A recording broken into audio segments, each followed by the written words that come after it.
So I go to work a little over 2 hours maybe, and I was gonna play some games, relax, cause I've been working fucking 4 fucking days, basically all fucking day, and I thought I'd stream a little bit of it, League of Legends and the mobile games, cause really that's all I have time for. I can't really sit down and play an Xbox game right now. So yeah, that's why I'm here. Fucking exhausted. My sleep cycle is complete shit. I'm not wearing the headphones because my ears are like super sensitive to the masks, because you gotta wear a mask when you're at work, and I guess my ears are just super sensitive because they really hurt right now for the most part when you use them. So the headphones kind of smush them up, so I'm not going to use them for this one. So if Mangler or someone joins like before we leave, then I'll have to hopefully be able to hear them via the mic. Thought a relaxing game of Leagues would be in order. Yeah, I was right, son of a bitch. Is today the triple events? It is the triple events. Okay, yeah, we gotta drop. I guess in the meantime, since I did say, hello triple, good to see you. Hang on, since this is a mobile game stream as well, let me just go ahead and put the BlueStacks window capture there as well.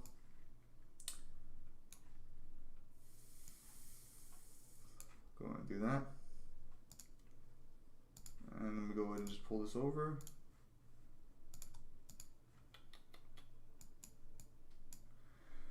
Whew. Yeah. I don't really know where to put my fucking camera for this one. I'll save it here. There we go. Yeah, no, all I really have time for is like my maintenance with these mobile games right now. Ridiculous. Everyone should. You mentioned on the Discord something about Terry's power scaling and why you would scale Ryu above Terry. It really depends on where you scale Terry to, because Ryu does technically have a better feat overall. No, I'm fucking playing. There we go.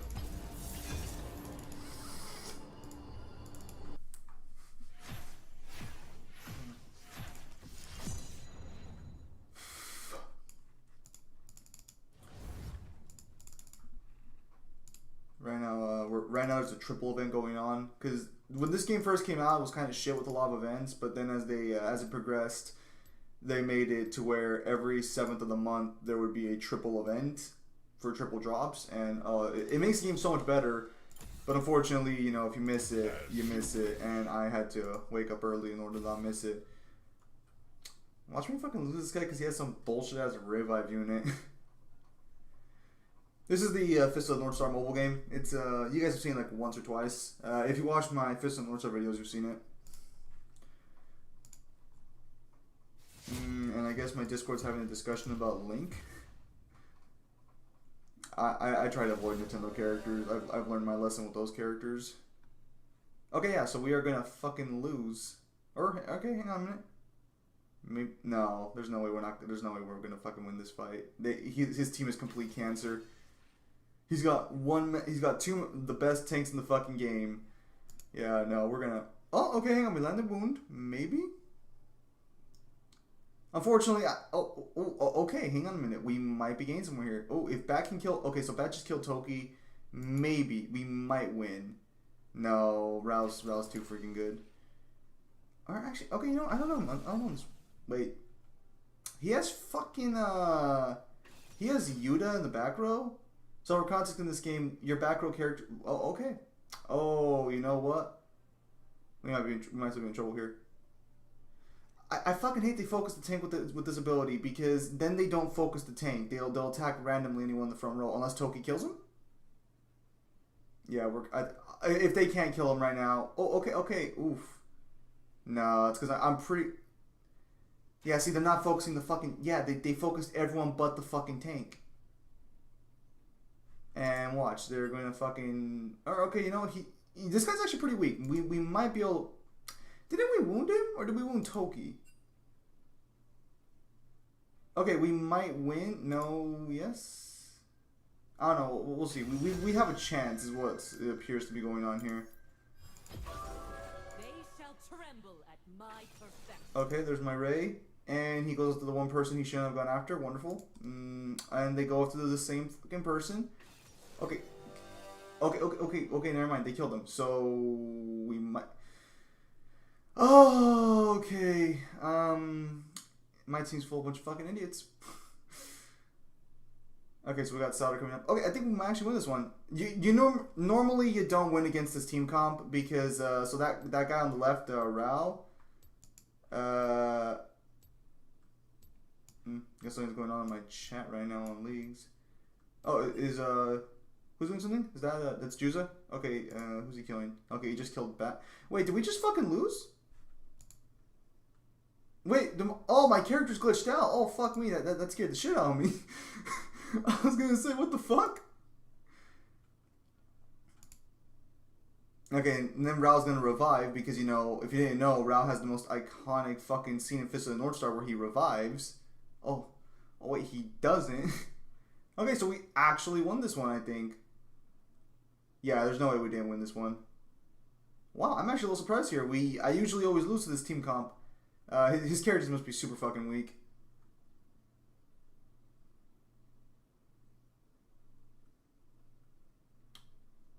Love this guy.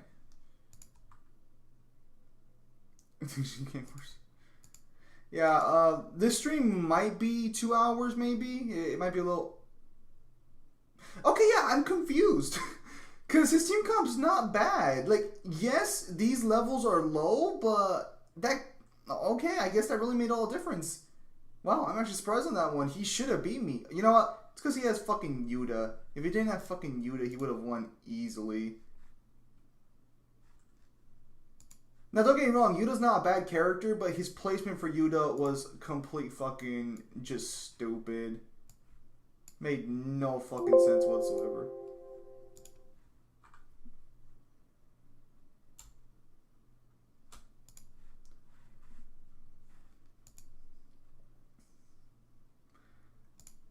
And, you know, of course, you know, oh...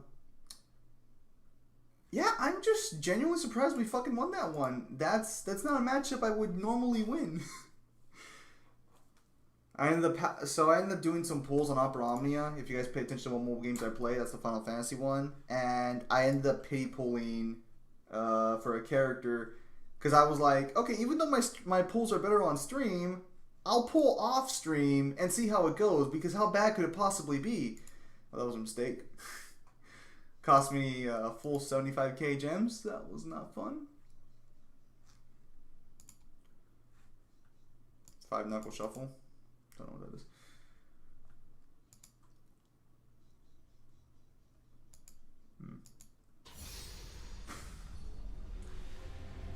Now, yesterday I had a pretty decent team, but I think I was playing with my friend. So we'll see how that goes. We got 1 tank, 2 AP damage dealers. Well, 3 technically. I don't know. What's their team comp again? Fuck me. It ends with me. Me are fighting Vel'Koz or Cassiopeia. Either way, it's not going to be fun for me.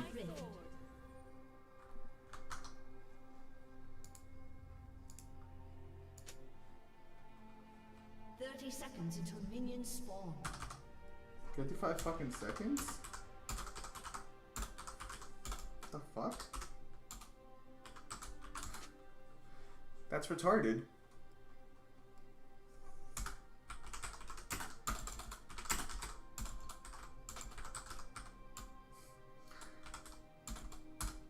Yeah, because I was gonna say the thing doesn't even spawn till like 125. Why the fuck would I do it at 55 fucking seconds? Minions have spawned.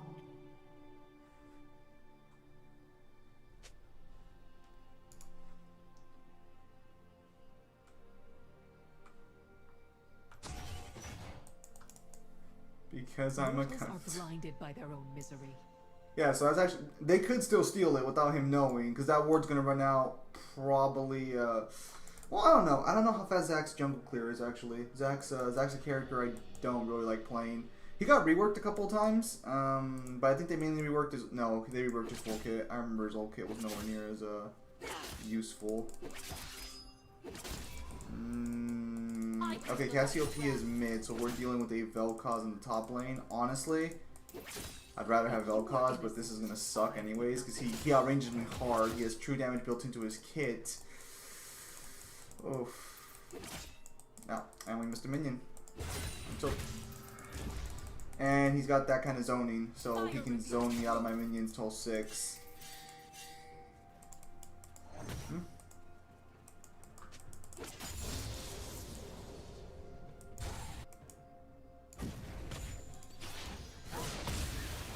Oh! Ooh, go for it, Annie. Oh, okay, no, I can throw it out there. Oh, alright. Oh! Oof! Oof! No, I can't fight that alone.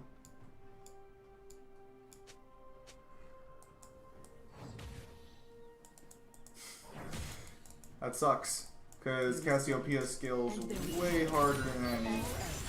Actually, I'm not. No, she should, but I'm not too sure on that because no one really plays Cassiopeia. I don't know. I think I was talking to fucking Kyle about this, but I was talking about Dead or Alive. But it's always so fucking annoying when people play the random champions because like you don't know what they do consistently. Now I know what every champion in this game does. I've been playing this game for 8 years, but I just don't really know like if they scale better than like Annie. Because Annie doesn't really scale all that well. She just has good utility. She has good damage, but I wouldn't really say she's like a hyper carry. Cassiopeia used to be a hyper carry though, but she's been reworked I want to say like 3 fucking times, so I get a little mixed up on where she's at right now. 8 years of playing this fucking game and I still haven't hit fucking platinum. Feels bad. They're actually getting rid of rank. They're actually getting rid of a lot of the rank rules next season. They're gonna get rid of fucking promos and shit, which is fine. Because I think promos are kind of stupid to a degree. Because I don't know, it's almost like whenever you get in your promos, you're inviting your team. You're inviting like the shittiest people in the fucking world to play with you. And it's not just my experience either. It's like everyone's experience with promos. Ooh. Ooh. Ooh, he's got me. Oh, he's so little damage. That's gotta hurt. Ooh. Oh, what trash. You know, actually, fuck this. I'm cocky. I'm gonna go for it. Do we have enough mana for full? Ooh, we do have enough mana for full combo. But we already flashed, so it's gonna be a little unclear if we can pull it off. But he can pull off his combo. Oh, he healed. And yeah, he just got so little damage right now. Wow, that's gotta suck for him because he could have easily killed me in that combo. And oh my goodness, we missed the fucking cannon. Are you serious? Fuck me, man. Oh!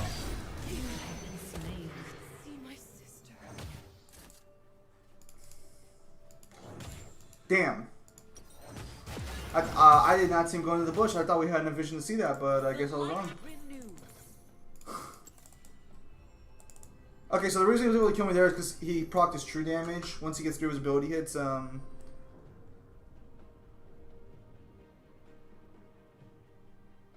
Credo defeat Mundus from the reboot?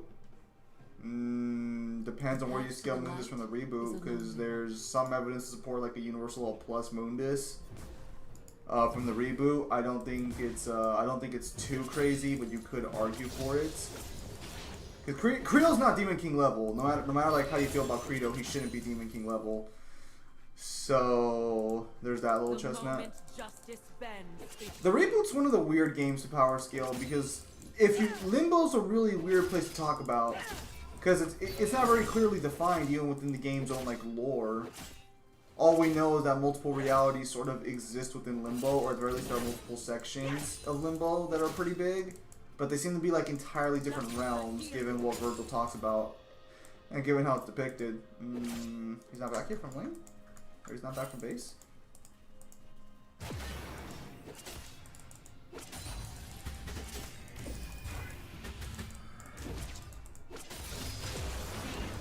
I don't know. How is my mana costs are non-fucking existent?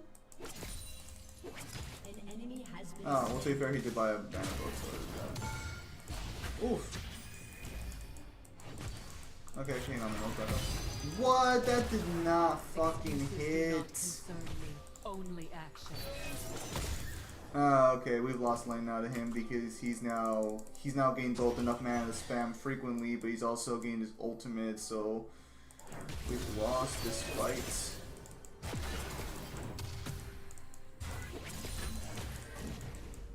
Only the divine may judge. He can refresh his passive on me every time he auto attacks me, and I need it.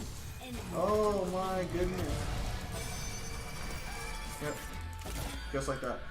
That's gonna be fun. Celestial realm awaits. Does he have Ignite or no? No, he has Barrier. What a fucking cunt. He has Barrier. What an asshole. I mean, it's the right choice for Vel'Koz, granted, but what a fucking dick. Caustic din. Dante versus Darkseid. Artemis, I'm Alpha, Steam's 5 versus Ridley and Weatherbrain. I mean, it's not gonna matter. Ridley's not that powerful.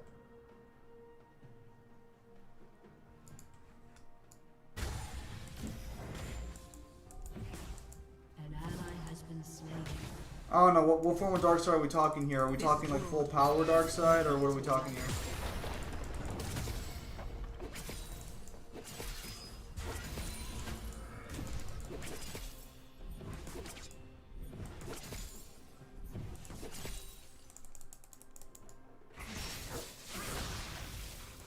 The divine ally has been slain.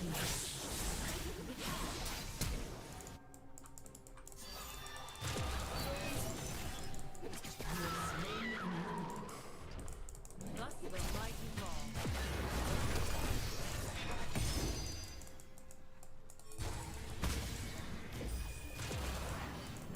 Flame purifies. Alright, well, at least we managed to get a kill in there.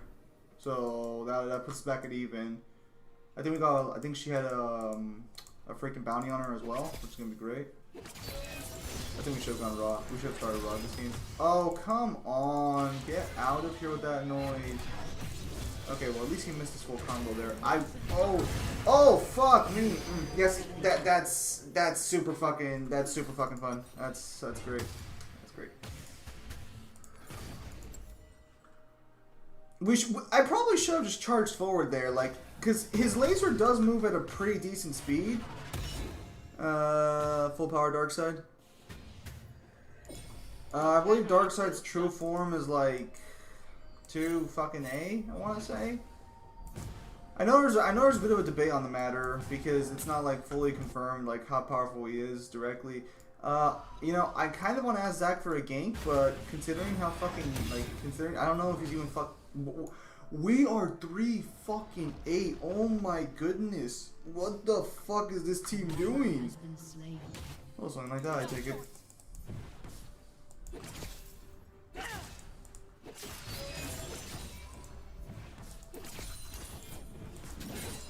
Playing with a bunch of fucking idiots, aren't I? Has been slain. Yep. Can't TP on that? No. Surrender and I'll make this quick. Surprisingly, he has not gone for Dragon yet, which is kind of weird because Dragon would be super helpful with him. Oh my goodness. And the problem is that it can reset instantly, so like the true damage just instantly fucking comes back as soon as he can hit you with 3 of his abilities. By divine ease.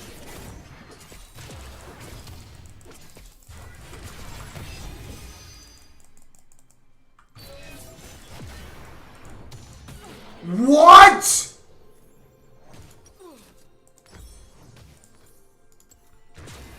Oh, wow! I misjudged the angle of that Q fucking hard.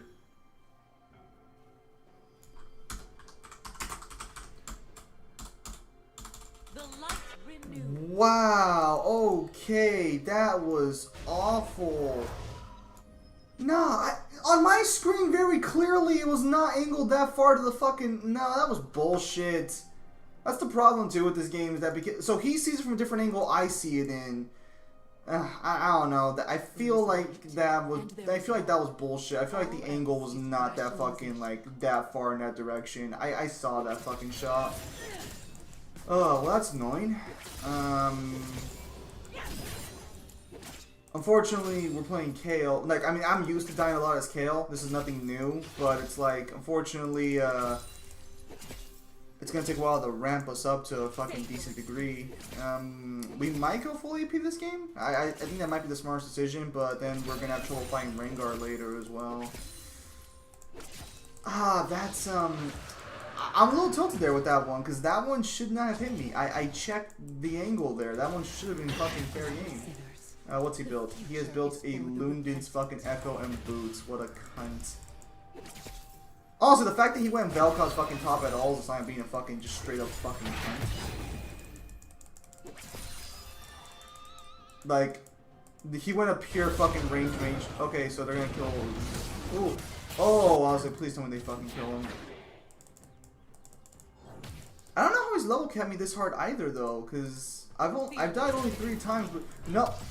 Oh, come on, fuck out of, and he's not gonna ult. Get out of here with that. That's bullshit. That one didn't fucking hit me. It was spawned way farther ahead. I bring the light down. Oh, I'm surprised that one didn't fucking hit me. Okay, so that hitbox is way fucking bigger than I was originally expecting. Oh, come on. Fuck out of here, you cunts. That hitbox has to be way fucking bigger than I'm thinking, because the angle's not fucking hitting me. So this... Okay, you know what? No, I think I know what the problem is. Okay, so in his base skin, that little line he fires is a straight fucking giant-ass orb. But because it's in this skin, it looks like a fucking, okay, just gonna walk away right there. It looks like a fucking straight line. So this is a case of the fucking projectile not looking the way it's supposed to. Because it does look thinner than when it's supposed to hit me. But then I remember that in the actual skin, it's actually a giant fucking orb. Wow, that one didn't fucking hit me. Ooh. Oh my goodness, yeah, we've lost our fight. We've lost this fight against him completely. Oh my goodness. Outranged super freaking hard by him too. An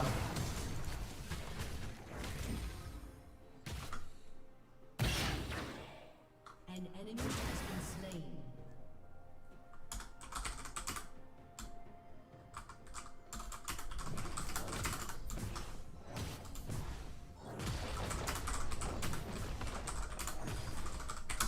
They cannot kill justice. Your turret has been destroyed. He doesn't even play Vel'Koz all that much. Oh, that's fucking infuriating. Or at the very least, he hasn't played him since. That's so fucking stupid. Those abilities shouldn't have been fucking hitting me. I will not stand. Alright, so unfortunately we're gonna be fucked here for a while. Can't really say much else to that. We never got any help either from our fucking jungler, so it's like, I mean, he didn't get all that much help granted either. But like, that's no, actually, did he get ganked? No, he didn't get ganked by Rengar, or he didn't get ganked by Rengar. He didn't need to. That true damage part of his passive. Well, hang on a minute. We can't even go all that forward right now because if we do, he'll kill us. It's never fun finding someone who outranges you this fucking hard. Darkness and light.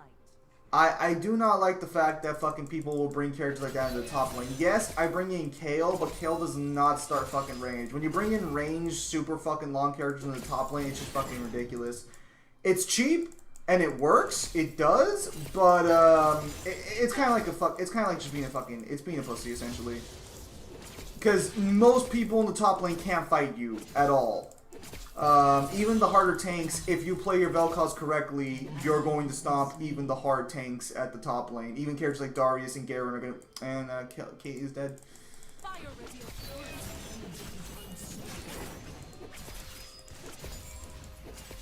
An ally has been slain. Oh, this team, Ally has been this team is slain. fucking. I mean, I'm not doing too hot either, but this team is not even fucking. No one on this team is doing even competent, which is super. I Vel'Koz remember. going back on the top lane. We need to back out. It made me. We're not strong enough to fight him. I think we might rush. I want to say we want to rush Gusanos, but I feel like I'm gonna need that cooldown reduction in the Nashor's Tooth. Decisions. If I got Run of Ages start, we might have had a better fucking match against Vel'Koz, but I don't know. I feel like the H was getting better. Let's see right here.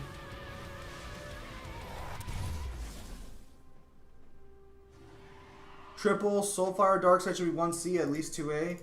Okay, but normal Darkside's not 1C then. No. Isn't Darkside 5th Dimensional Beam by default? Guide my blade.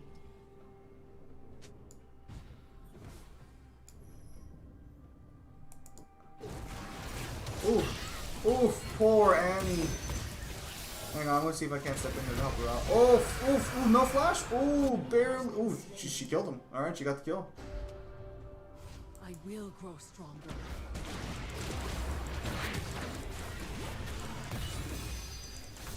That's fun. Rengar over there killing fucking.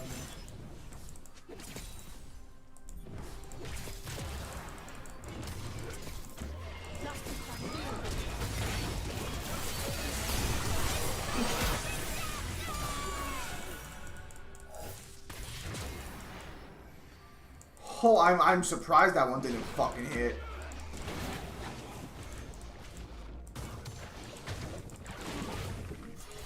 I'm gonna go back up and farm a little more. So once I hit level 11, we'll be able to do more damage.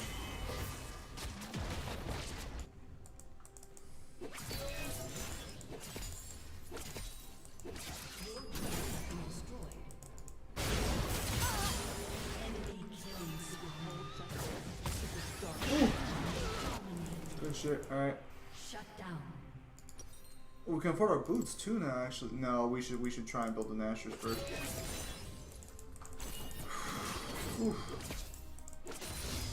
One of the downsides of playing a champion that ramps up is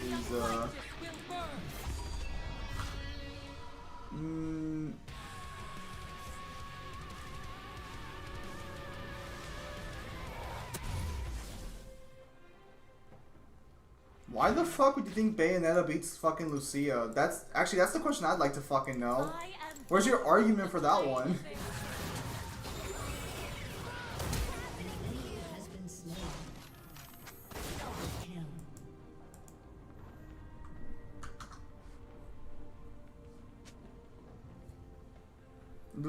No, like, Lucia is comparable to Bayonetta at a bare fucking minimum. Like, we don't know anything about Bayonetta 3 yet. Well, I don't know. It depends. If you take the Rodon fights, well, even then, if you take the Rodon fights as canon, I'd argue you could probably still argue fucking Lucia. Lucia's a weird character to put in a position. I'll talk more about it, but she should be comparable to Bayonetta unless we assume the Rodon fights are in fact canon. My friend Daniel, you guys remember Daniel, I'm sure, if you guys watch the channel for a while. He seems to be under the impression the Rodon fights are canon because the second fight does reference the first fight. And I believe there's a statement, I guess there's a statement from the creator at some point that confirms the fight was canon. The fight was originally going to be canon in Bayonetta 1, but they scrapped it because he couldn't fit it into the story. So I guess if you could argue from author intent, but if we did that, then I have some great news for DOA power scaling later. I don't know. I feel like you could. I don't know. I feel like you might be able to argue it because the fight is technically still there. It was originally going to be part of the game, but then it was cut out. But I'm not sure how power scaling will work there. I'm about to get fucked.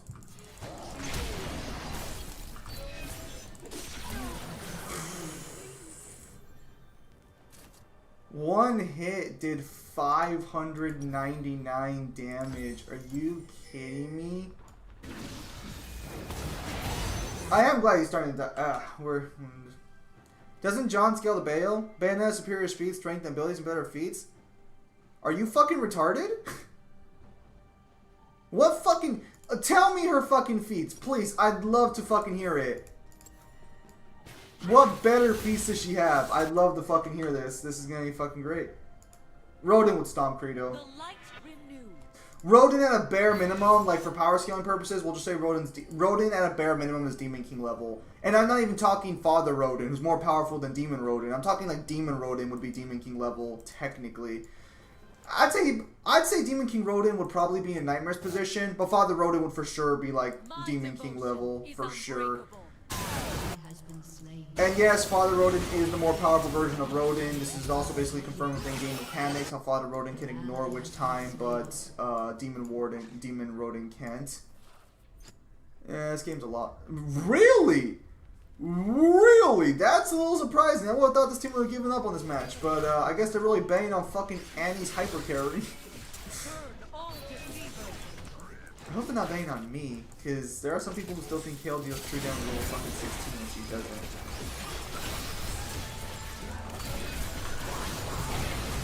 Oh, you can't!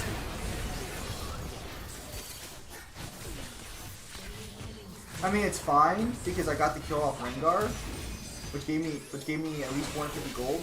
So while it's not ideal that I died, honestly, any amount of the more items I get, the stronger I become. And once I hit 3 items, I'm basically a fucking champion again. This Annie wasted her full fucking kit way too fast.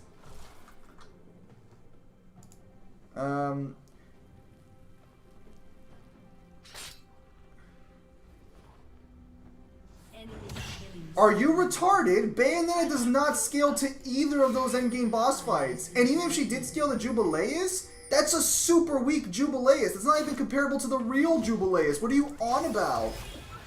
See, I knew you were going to say something like that. That's why I asked what the fuck the feats were. But no, you'd have to ignore the entirety of Bayonetta 2 to scale Bayonetta to fucking A0. Oh my goodness, he's gonna fucking kill us.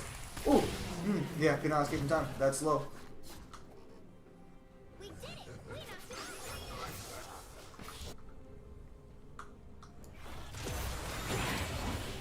Stop fucking feeding.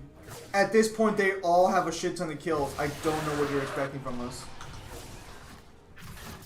Yeah, Balrog who scaled to Demon King level with the Yamato Shard. What are you on about? You could argue Balrog's Demon King level during the events before the Nightmare. With the Yamato Shard, he even gave Dante a tough time. That's the version of Balrog Lucia couldn't beat. We never see Balrog fight normal. We never see Lucia fight normal Balrog. John scales to Bale. If he has a star level, Lucia's probably Mountain. Are you guys fucking retarded? How the fuck is Lucia only Mountain level? Yes, the Balrog that had the Yamato Shard, because that's what made him the superior threat. That's how he was able to fucking set up like fucking half of hell. And then the second he loses it, he gives up on his fight with Dante because... hang on a minute, let's actually try and do something here.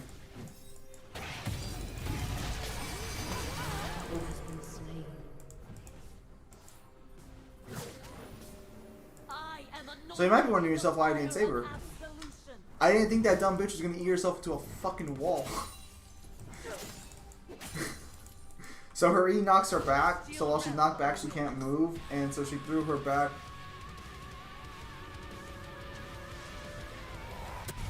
Yeah, Red Dusk is... yeah, no. Balrog at that point bordered Demon King level. I love how no one's flaming me, because I think they all kind of understand just like how fucked I was in this situation. Or like they're just used to Kale's feeding, I don't know. Oh, hang on a minute, we can go this one here. Ooh. Can you slow him down? Can you slow him down? Just a little bit closer, just a little bit closer.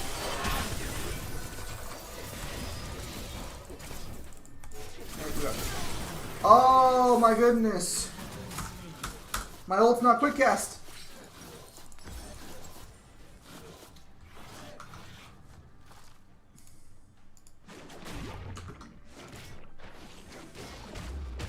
By feats is Mountain unless you find a multiplier for Arius absorbing some part of Argosax's power. Also, she doesn't have anything against Time Stop, Steal Soul, or Soul Steal or anything like that. I mean, Lucia has her own version of Time Stop.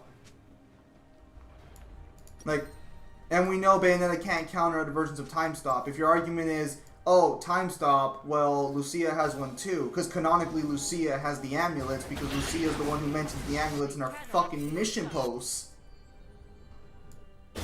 I get into this discussion with I've debated this with Mangler before, but technically Lucia's the only one who mentions the amulets. Dante has no mention of the amulets in his version of the story. So while we do have cutscenes showing both of them get the amulets, it's the same amulet for both characters. Lucia's the only one that mentions it, and Dante never shows the amulet again in the rest of the series. I'd argue Lucia's the one who has the amulet at this point, but I don't think the novel mentions her having the amulet. It's a little weird there. But technically, we would assume Lucia has the amulet for all intents and purposes. Hang on one second. This match is fuck. This match has become nothing but a fucking straight up shit show. Lift me from mortal temptation. Also, at a bare minimum, being able to fight DMC2's bosses would scale her to fucking at least star level. I don't know where the fuck you guys are putting. I don't want to call you guys idiots, but what's with this Lucia downplay? Like, the bosses in DMC2 are some of the strongest bosses in the series. I'd probably argue they're stronger than DMC4 bosses. I don't understand why you guys are downplaying Lucia this fucking hard. Does she ever fight Bulwark? If she ever fights Bulwark, that at least fuck. You know, I'm gonna check right now her bosses, because if she fights Bulwark, that's fucking gonna be a massive feat in favor of her. Even if that's a quote unquote weakened Sparta, that's who's he gonna jump on? Who's he gonna pounce? Who's he gonna pounce? Not gonna pounce any of us. Not pouncing any of us. Looks like he's still gonna pounce her. Oh. Oh, nice try, asshole. See, I knew he was coming, so I baited him.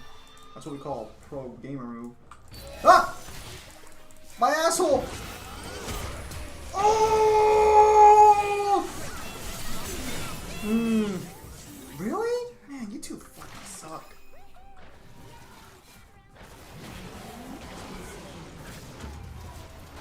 The giant monkey is stronger than Burial? What? Okay, can you guys list me every boss Lucia fights, please? If you'd be so kind as to list every boss Lucia fights.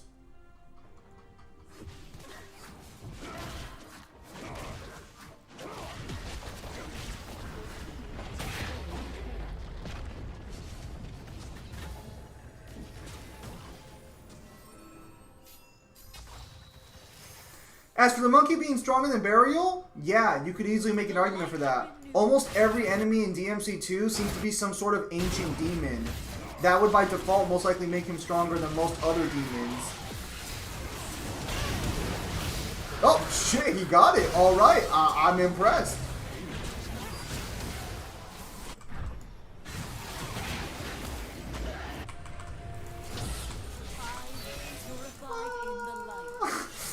Run away!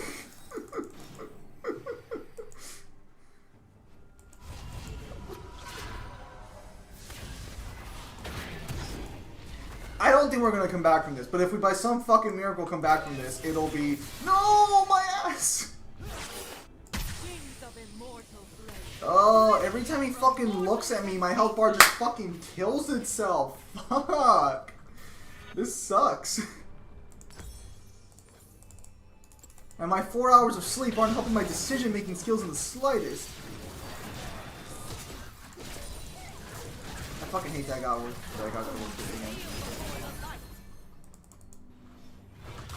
again. Can Dante solo Dragon Ball? The motto, nothing special. Okay, hang on a minute. What do we got here? Rib Zimlo. Okay, give me a second, guys, on the matchup. I'll talk a bit more about it right now. Give me a second, please.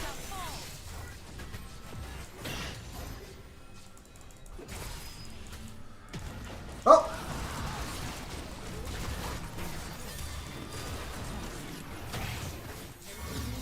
Good shit.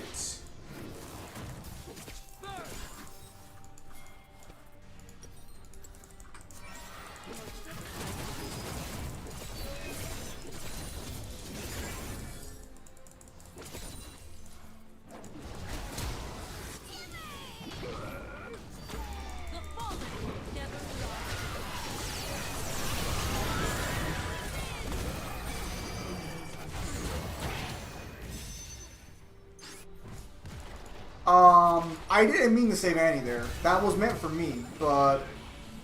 Well, at least one of us lived. Oh, yeah. Damn it. Not enough damage. No, Red Dusk. Unfortunately, I will probably not be streaming later tonight. I just said he solos.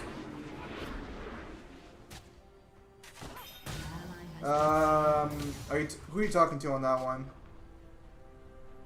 What all up happening? Are you talking to me? No. Dragon Boon, Arias, Demata. No, okay. Fuck me. You guys don't know what the fuck you guys are talking. You guys don't even know either. That was 50 seconds in. What? An ally has been slain. Okay, so for starters, she does fight one of the prisoners. No, okay, I'm gonna have to check myself, because clearly you guys don't remember the DMC2 bosses. Just look up on the fucking wiki or something.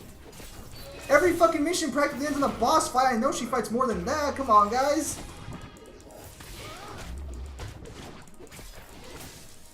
You guys listed 3 fucking bosses when she has fucking... Get out of here with this shit. What's going on? I know you guys downplay Lucy. Oh shit, my ass.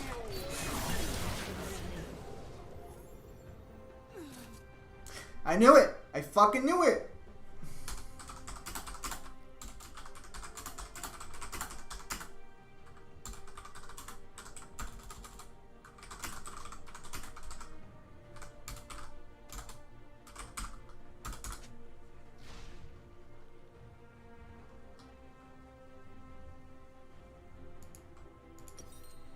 Enemy killing spree.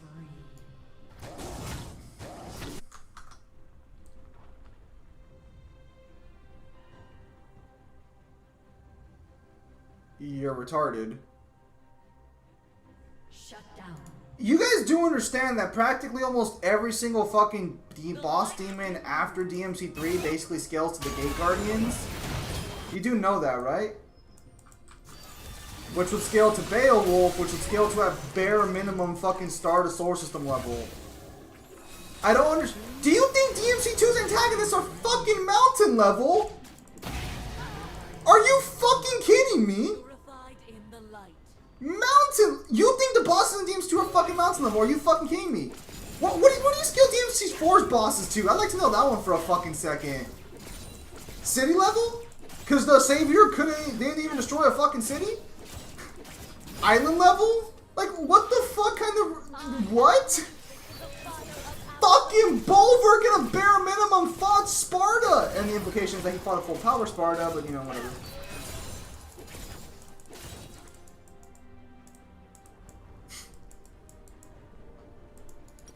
Okay, so we have enough for Rageblade.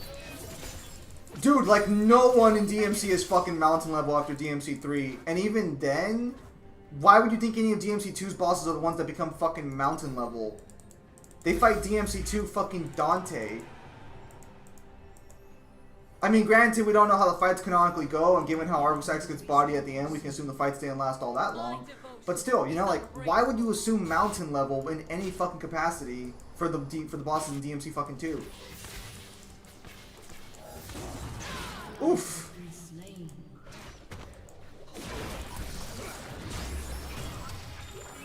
We lost the fucking cat more than anything else in this match.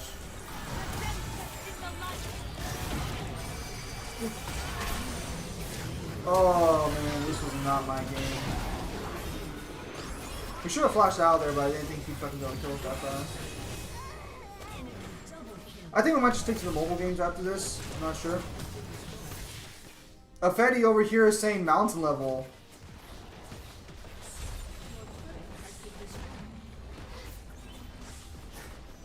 Dude, Bayonetta is not Universal Level Plus. Are you fucking kidding me? She doesn't scale to Azir. I hate to break this to you. It's physically not possible for her to scale to Azir. Lopter was handing her ass on a fucking platter every single time. Yes! Arius by himself is vastly more powerful than Beowulf! Do you even scale? Base level Arius, I'd argue, is probably even stronger than probably Mundus in the first game. He's able to survive fighting DMC2 Dante. I know Mangler likes to downplay this shit, saying that's not that special. But come on, it's DMC2 Dante, a guy who in fucking a couple hits killed Argosax. Even if Arius survives a fight with him, that's still an insanely good feat for Arius. What is this DMC2 downplay? Get the fuck out of here with this shit! I'm surprised Mangler hasn't fucking shown up with all his DMC talk. That fight is canon? No, I understand the fight is canon. Layers Red Dust. Sorry, I won't be streaming tonight, so, Okay, so let's go. The fight between Dante and Arius is canon. What the fuck do you mean it isn't canon? There's literally a cutscene showing the beginning and then the end of the fight. What are you on about?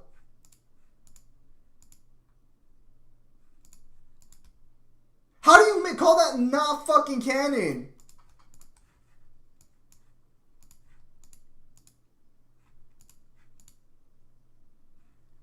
You guys should be seeing the Fist of North Star game right now. Yeah, I think at this point it'd be better if I just play the mobile game because unfortunately I don't know if I'm gonna have enough time for a League of Legends match to do a. Fuck me, man, that sucks.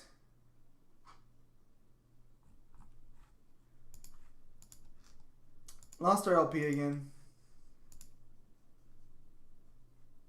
Alright, so I'm here fully now, so yes, Bayonet's universal. Oh, okay, hang on a minute. Let me see here. No, she's not universal. Dude, Lopter was handing Bayonetta her ass every single step of the fucking game. And then as soon as he becomes fucking Azir, she can all of a sudden fight him despite losing the fucking eye of the world. It makes no fucking sense that happened. I mean, even if he survived... No, he didn't just shoot him. We see he's injured after the fight. What? Why do you guys downplay DMC2? Mangler does this shit too. I understand we don't see the fucking fights happen, but we see the characters are injured after a fight with DMC2 Dante. There is no power boost for her! That's the fucking problem! Watch my video, The Wonderful World of Bayonetta. I go into more detail on this one, and I specifically say in that video, correct me if I'm wrong, that the problem with Bayonetta's power scaling is that Bayonetta loses power before fighting Azir, but she's suddenly more powerful than she was earlier in the game. All they had to say is that Bayonetta has gained the power boost of some capacity, and Bayonetta 2 would have been fine. 100% universal, great. But no statement, Azir...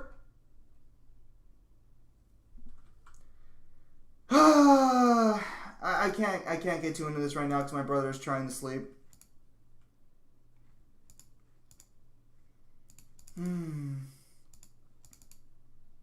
Yeah, but that's what we call plot.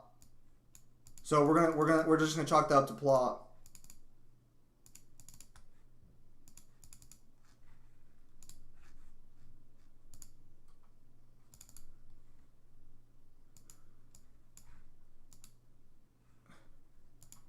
And I don't like chalking things up to plot, mind you. I don't like doing that, but there's no way to rationalize Bayonetta fighting Azir after she gets her ass beat by Lopter, not even 5 minutes prior to the final fight.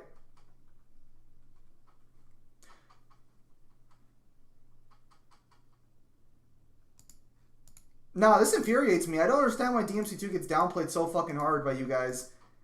Like, and it's not you guys either. It's like the majority of the fucking DMC power scalers. Even Mangler, like, it's, like, I understand that, you know, Dante should be vastly more powerful, but we do see characters survive encounters with him, and he... Also, you can chalk up most of Azura's Wrath to plot. Yes, but Azura's Wrath, but in Azura's Wrath, and here's the fucking difference, consistently, Azura is shown to be more powerful and gain power while being angry. So, when Azura gains enough power to fight Chakravartin after gaining his brother's freaking soul, essentially... That's perfectly well within reason of the plot. Azura has been gaining power-ups non-stop. The difference between Azura and Bayonetta is that Bayonetta got her ass beat by the weaker version of the guy consistently, and even before he became Azir. It makes no sense that Bayonetta can suddenly stop him at Azir level. You have to completely ignore the entirety of the game to support your reasoning, but that's not going to make sense. No one would accept that. And yes, Bayonetta 3 could chalk in my mind, and I hope it does, because I think Bayonetta should be universal. And very clearly, they seem to think so, but when they give me the actual fucking feats with consistency to support it, Azura would be Rodan in the fight. Or which Rodan are we talking here? Nah, dude. Bayonetta has nothing fucking going for her right now, unfortunately.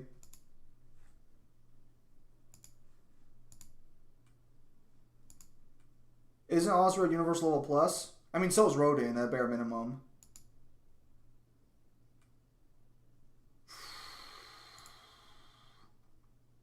I've already made that matchup. Dante wins.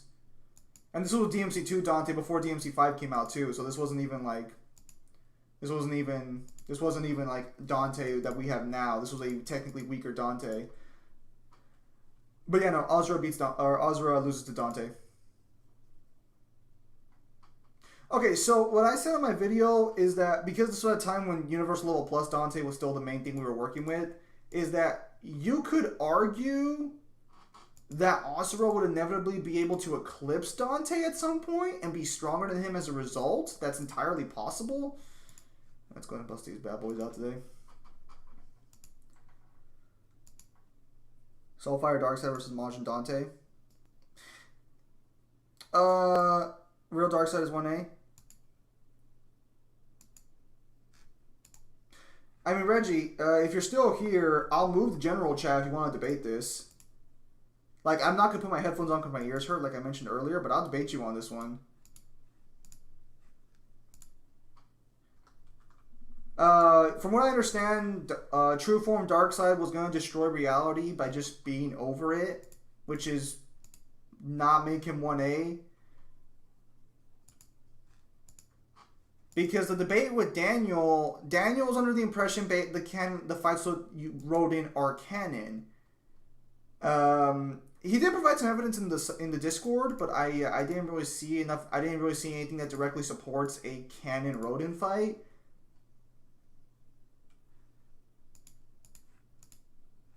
Hang on. Gotta move over here. Unfortunately, I gotta bust out these bad boys. If I can get Souther up to fucking the next level today, or like, I should be working on Toki, not Souther, truth be told, but whatever.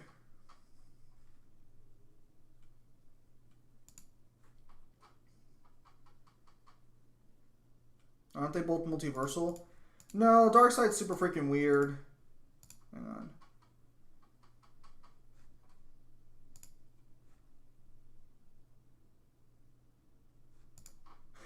I mean, if you... Again, the Rodin fights, even if they were intended to be canon, they're not, you know, canon. Or they're not like... You can't do them in one playthrough. That's the problem. As DC Cosmology do. Aren't they both multiversal? Like, because Trigon's vastly more powerful than Darkseid. But Trigon should be... Trigon maybe is 1A. I don't know if you would count the Presence as 1A. Because Trigon and the Presence are technically equals in power. Or comparable to each other. Alright, so we're going to be able to get Souther today. Excellent. Oh, actually, you know what? You know what? It might be better for me if I get Ray up instead, actually.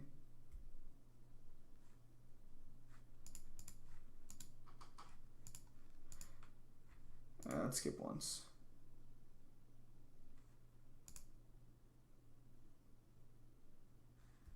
What are you asking me on? Okay. Ah, son of a bitch. Actually, hang on a minute. Getting a little cold feet. Oh, Trigon won't stomp. Oh, getting a little bit of cold feet here. Yeah, no. We should be leveling up my Ray. I don't know Saint Seiya well enough to discuss that.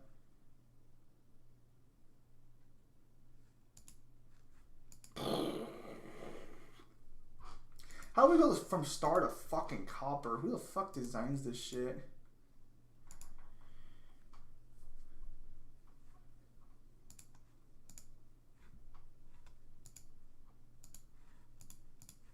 Who's still in the chat?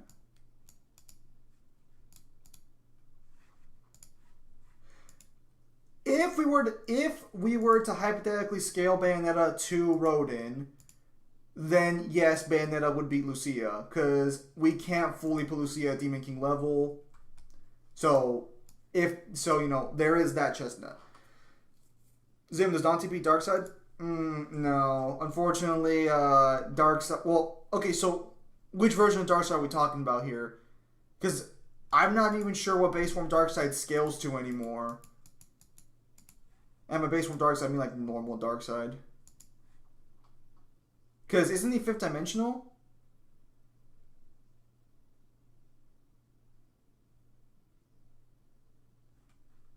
Okay. The Rodin... Okay, Reggie. The Rodin fights even if they were intended to be canon, and this is the problem, you can't canonically access them without replaying the game on several different occasions or cheesing the game's mechanics. You would need a statement from Kamiya confirming that the Rodent fights are canon, but I don't think. But what's his face? Daniel does not provide that. What Daniel provides is evidence that originally the fight was going to be canon. So originally it was, but then it got cut out. Now, to provide an example here of what I'm talking about, let's use Dead or Alive, because I'm researching Dead or Alive right now for a big video, or for like a sort of like full power scaling video on the entire verse. Alpha 152 is stated to be able to destroy everything. Now, according to the original design for Dead or Alive, several non-ninja characters were going to continuously beat down Alpha 152 in one-on-one matches to the point where they killed her by beating her to death over and over again. She, at a bare minimum, is planet level. This fight never happens in the canon, but this was originally intended. So by your logic, I would have fair game to call all Dead or Alive characters, this includes characters like fucking Tina, mind you, planet to universal level based on scaling to fucking Alpha 152. Now, does that make sense to you if that didn't happen? Would that make sense to you? Well, that wouldn't make sense to you to begin with because, let's be real here. But, I'm still probably going to argue planet level Dead or Alive based on Alpha 152. But you get what I'm saying? Would you guys use that as power scaling? No, you would never use that in power scaling. So even if the fights were originally intended to be canon, you can't use them because you can't access the fight normally. And it's not gonna let me sim that, even though I'm at 98 fucking percent. It's not gonna let me sim it.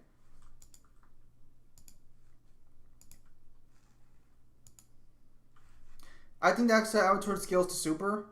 Okay, so Soulfire?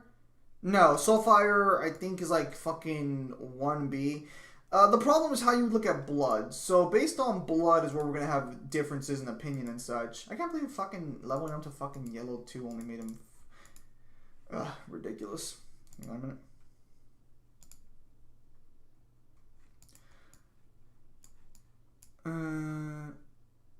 Okay, if Darkseid Avatar only scales to Superman, Dante beats the Avatar, but from what I understand, the full Darkseid's true form is inherently fucking, at a bare minimum, high 2A. Isn't he fifth dimensional? No, he's not, because there are fifth dimensional imps, and Darkseid's not on their... Is Darkseid on the level of Mr. and Mrs. Plixie's or no? Hang on. Remove. Go load up the next game.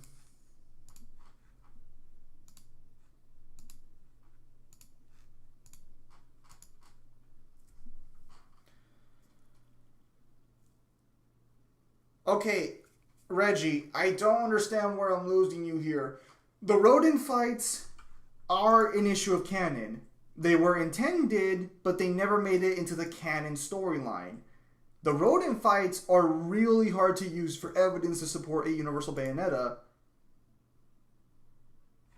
I don't know DC. I don't know a lot of comic scaling, so keep that in mind.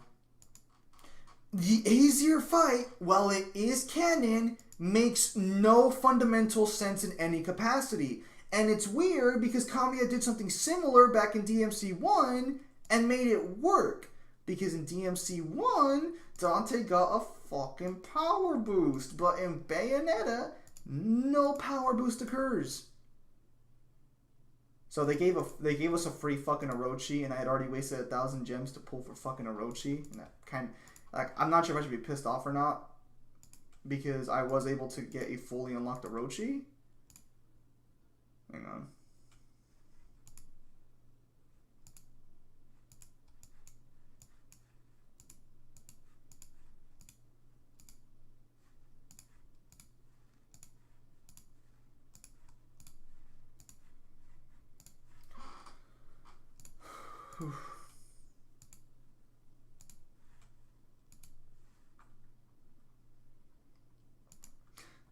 It's iffy. It is iffy, certainly.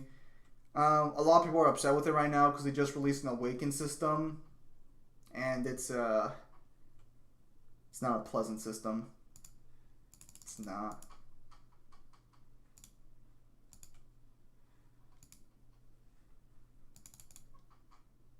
Unfortunately, that is where Bayonetta sits at. Unfortunately, yes. Because one got some more. Okay, so let me break it down. So the gameplay itself is fine. Oh. Actually, here let me show you some gameplay for it since I still gotta do some daily challenges anyways. Let's do a time attack. Let's see what we have. Yeah, fuck it, that works. No, like the system here in this game's like even worse than other mobile games. I'll talk about it right now. As soon as I'm done with this time attack. I actually wanted this version of Geese, but I was never able to pull him. He looks stupid in my personal opinion, but he's pretty strong. Let me show you. Oh, he's got damage immunity. I didn't know that. It is just a side-scrolling beat 'em up. Dante versus Beerus. That depends, because Beerus' power scheme is a little inconsistent. I was just debating someone on I was debating someone on Dragon Ball the other day. I was debating Mundus versus Dragon Ball for whether or not Mundus could solo all of Dragon Ball. John Cena and The Rock are actually built in this game. As you can see right here, John Cena is my summon. Beerus, Dragon Ball. Well, how am I already about to fucking die? Geese, you fucking suck.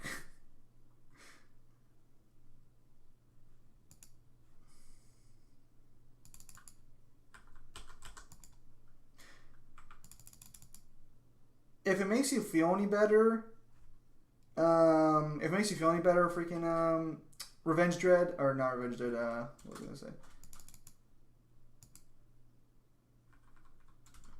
Yeah, no, we just had WWE collaboration. I managed to get the free versions of John Cena and The Rock. This is the paid John Cena. This is the powerful John Cena. I got the free John Cena. Beerus from Dragon Ball Super, triple. What?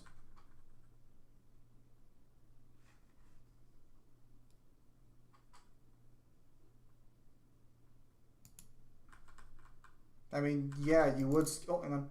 Hang on.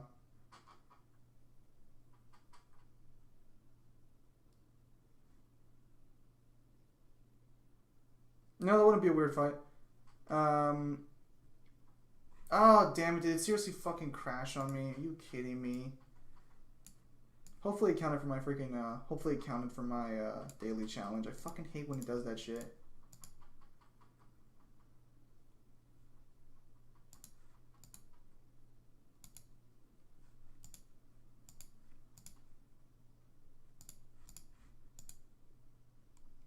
I think Shin's gonna argue for higher. Did I win the debate? Not quite, because we couldn't really agree on scaling.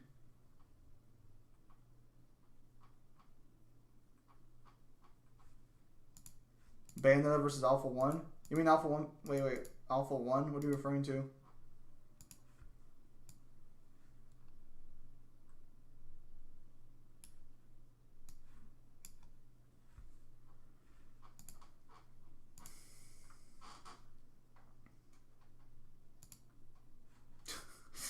Wow. Did it not? Did it take my attack into account or no? Okay, it did. Thank goodness.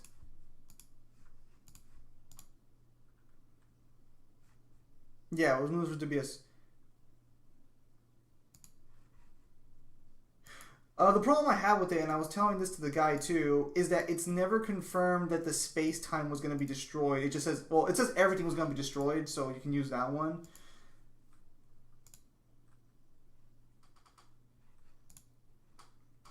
Okay, but later on they would Weezer. Later on they would scale. Like I did debate this with somebody. So 2C Dragon Ball is fine. I think there's no problem with that. I just don't like that feat. As for regarding Bayonetta versus Alpha 152, I mean, depends on how you want to take her statement. Because so Helena says that Alpha 152 hates the world, and that then she immediately says afterwards, Alpha 152 has the power to destroy everything. So this is the Ninja Gaiden verse. So I'll have to sit down and take a look at that for myself.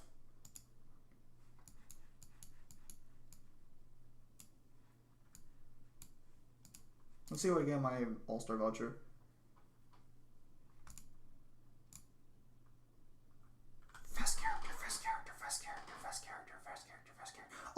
character, actually, I think. Who do we get? Orochi? Ignis? Oh, shit! Yo! Yes! Yes! Oh, that's the best fucking... Oh, that's fucking perfect! Oh, my boy Rugal! Oh, yes! Fuck yeah, that's the fucking best! Yes! Yeah, man. The streams give me some fucking great ass luck with these pulls. Fuck yeah! Fuck, that is fucking perfect. That is, yes! This is my strongest fucking character, so like getting him to be awakened immediately, fuck yeah, that's great. Okay, so let me talk about the awakening system for a minute. Let me tell you why it's bullshit. So, the reason it's bullshit is because of how much it costs. See, you need one Rugal shard, which you can only get from crafting, and we'll talk about the crafting system as well, or by pulling the character again. And then, you need 2 more fucking shards, 2 more memories from 2 other characters of the same tier. This is completely fucking whale heavy. It's not fun for non-whales like me. Although I have whaled out in this game. I've whaled out in this game quite a bit. I actually spent, I think, up to like maybe $200 to get fucking Vanessa. Maybe. It was like at least around $100 to pull for her. So I have whaled out in this game before. And I did awaken her too, because I whaled out for her. I got her multiple times, which was fucking great. So I would have the curve there. That just made my day. That just made that made my day so, oh man. What's going on? Who is that Dante lookalike? That is Rugal. This is Rugal from King of Fighters. I'm actually going to do a versus matchup between him and Akuma pretty soon as well.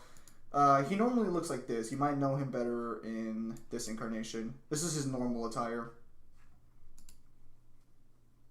God Rugal is not in the game. This is Omega Rugal. Get your facts right. Oh, that is... Fuck me, that is great. But why is him? What are you talking about, Shin?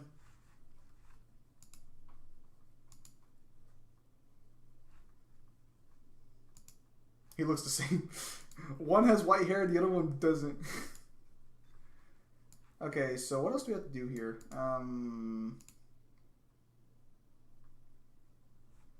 Okay, so we can't get to Platinum today. We can't get to Platinum this time around.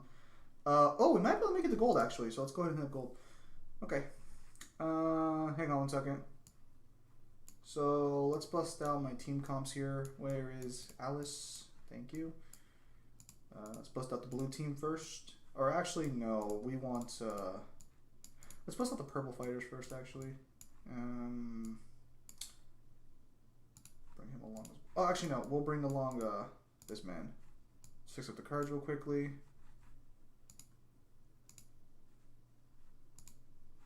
Get rid of that garbage ass preset. And we'll give her this one. This is a gender swap character of a different character. Okay, so we'll bust in her. And actually no, let's bust in him, since that way we can have a full attack team.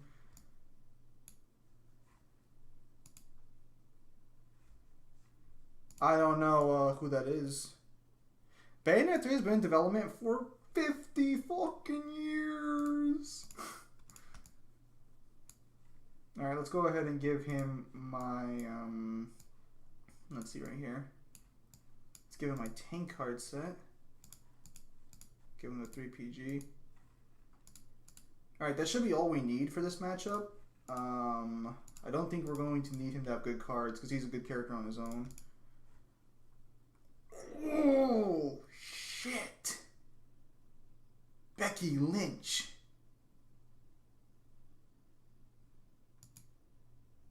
Oh, Ninja Gaiden. It's been a long time since I've done Ninja Gaiden. Oh, no. No, I didn't see. Yeah, we have Tekken characters here. We have Tekken,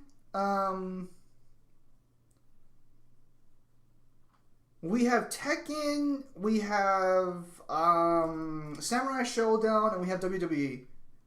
No, he hasn't come back yet. He's a collaboration character and he hasn't come back yet. No, no, no, no, no.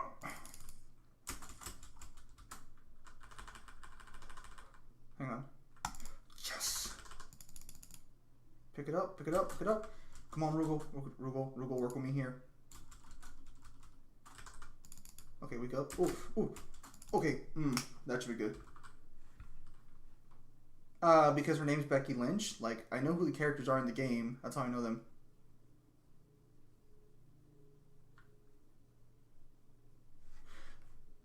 Oh, well, yeah, Alpha 152 would by default fucking be stronger than Alpha 152 is probably universal given Ninja Gaiden's full scaling, but it depends. Because Ryu couldn't kill Alpha 152. It took the actual strong... Is this online? No, this is PV. There is online in this game. We'll see if we can test it out because I think it's on. I think it's been closed ever since the quarantine happened. Hey, Abyss Hunter, I had a fucking pity pull that fucking Sword Maiden chick from you know, the recent DFO character. I had to pity pull her. I should have streamed it because clearly my stream's giving better luck. Hang on, come on, stop sucking ass, you worthless ass fucking character.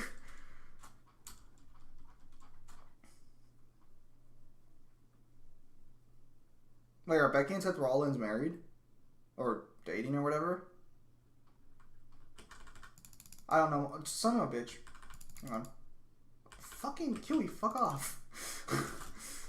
Oh, this character fucking sucks. Unfortunately, I don't think we're going to be able to fucking get what I want out of this. But, hang on.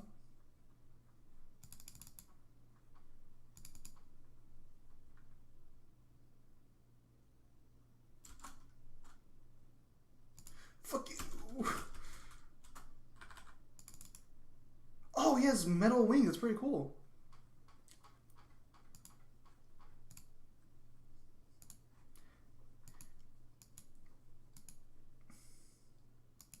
Okay, we might still be able to get it, but my next... I thought you didn't stream on weekends. Also, Arcelia or whatever her name has pretty cool animations, but they are way long, too long for this. I normally don't stream. I'm working today, but I only got 4 hours of sleep last night. And when I don't sleep at all, I kind of just stream afterwards because, like, there's no point not to because I have so much free time. I don't think so. I'll show you guys right now as soon as I'm done with my online matches. Where is she? I need you. I need you.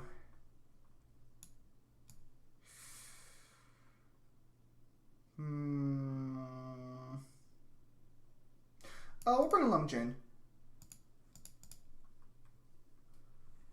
Okay, so she's good to go. We'll go ahead and give Jin. We'll give him this. We'll give him this card set. See if this makes him better. I'll show you how Jin plays. Actually, this is the free Jin. This isn't the paid Jin. All right, so let's go. All right, I should be good for everything here now.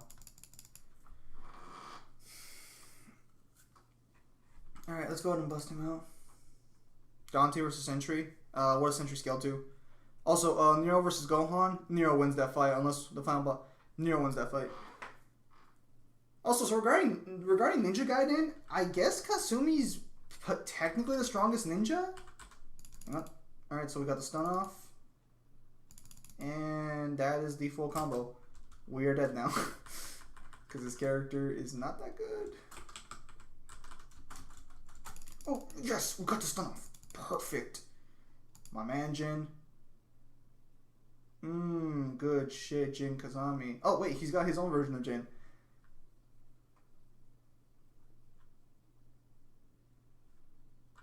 Alpha survives multiple fights against the ninjas and then ultimately gets killed off by Kasumi. Now, before you think that's an anti-feat or something like that, Kasumi might actually be the strongest ninja in the Ninja Gaiden verse when she's fully serious. If it wasn't for her personality, she'd probably be stronger than Ryu, for being honest. Because she's able to beat Raito in a direct fight, and Raito's able to fuck up Hayate. And honestly, she's just like... She's got a lot better fucking feats going for her than I realized. Also... Well, okay, so how do I put this more accurately? Kasumi potentially is the strongest character outside of Dragon Sword Ryu, but Ryu does not scale normally to his Dragon Sword form. He doesn't scale the full power Dragon Sword form normally. Also, Alpha 152 could potentially be universal, depending on if you want to take her statement. That's why I'm going through all of... Because it is part of the Ninja Gaiden verse, so I am going through everything, and then when I make my video, I'll make my sort of final verdict on the matter. Because I don't like just taking statements as everything at face value is a fucking lie, of course, but, you know, I'll just say that to be objective. Also, Kasumi is the one who kills Alpha 152. She kills her by herself.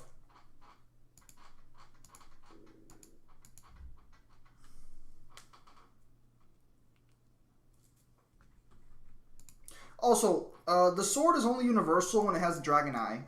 When I rewatch Ninja Gaiden, I'll see if it has the Dragon Eye or not.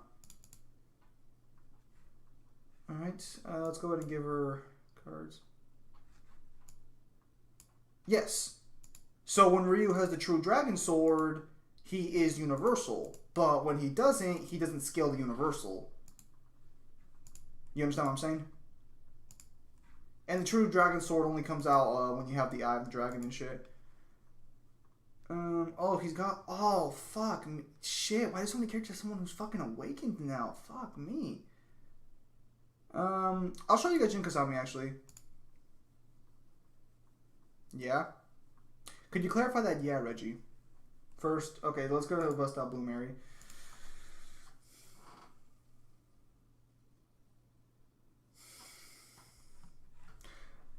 I would have to look in the Undertaker's lore. Okay, so how powerful is Sentry then? Can someone give me like a power level for Sentry? I know who God Rugal is, please. You think I don't know who God Rugal is? But we don't use... But I'm not gonna... No, don't cry!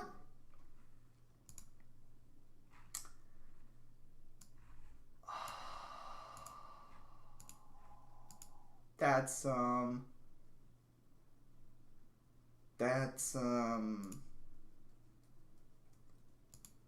depressing. Damn it, that means I won't be able to get gold, so I'm gonna lose out on gems.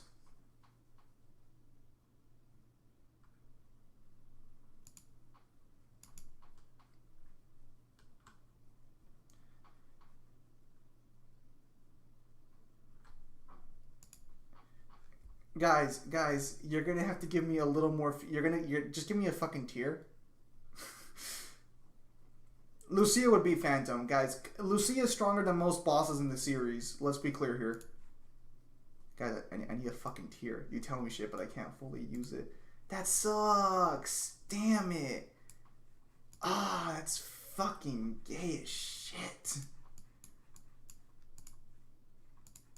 Now I'm sad.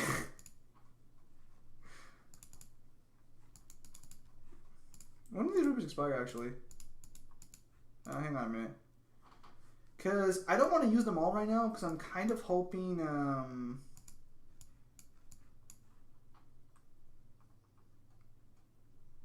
Oh, shit. So they're going to be here for a while. Oh, okay then. Yeah, we are good for now. That sucks. I can't believe it fucking DC'd on me.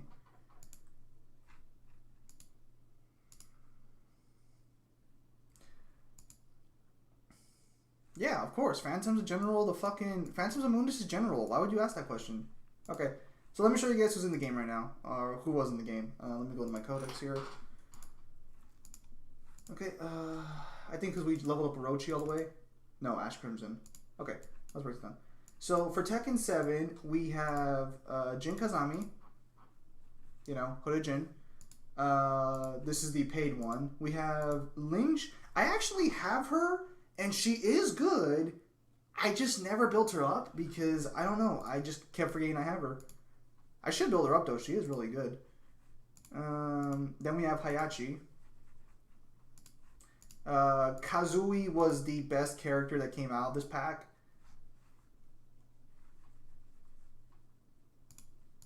This guy right here is pretty fucking strong. Paul Phoenix is pretty good too, but Paul Phoenix was that character. There is no way to get these characters in the game right now. This character was the free-to-play character alongside Jin.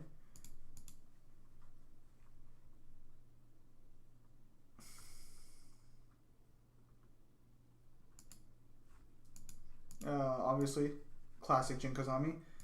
And then we have this character who actually costed $30 fucking to buy. And it's just like a schoolgirl version of her. I don't understand why anyone would pay for this character. Because some people do have her.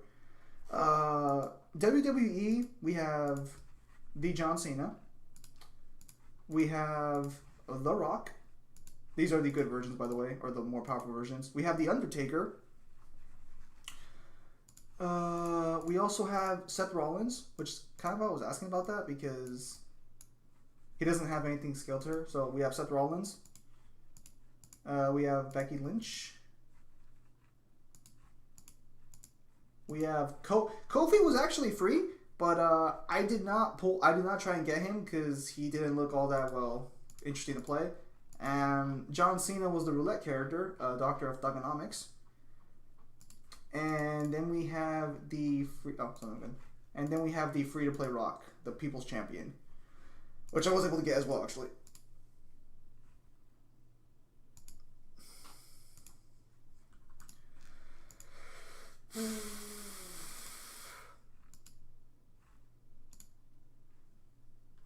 No Stone Cold Well. And then we have Samurai Shodown, which features Harumi. This character. Yukoi, who I do actually possess.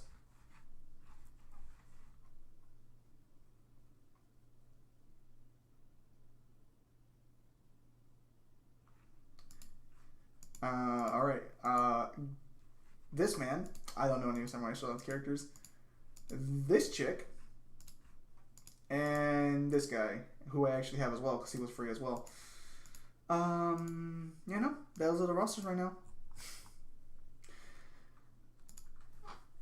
I did not like the WWE banner. When it came out, it was super freaking weird.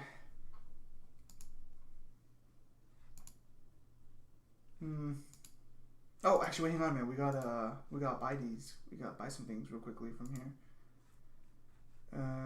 Oh, not yet. So tomorrow I'll be able to buy him, which is gonna be great.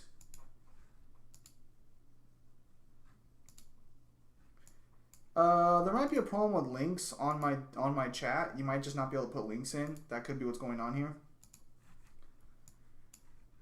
Let's go to league match real quickly. Silver 3, yep. 25.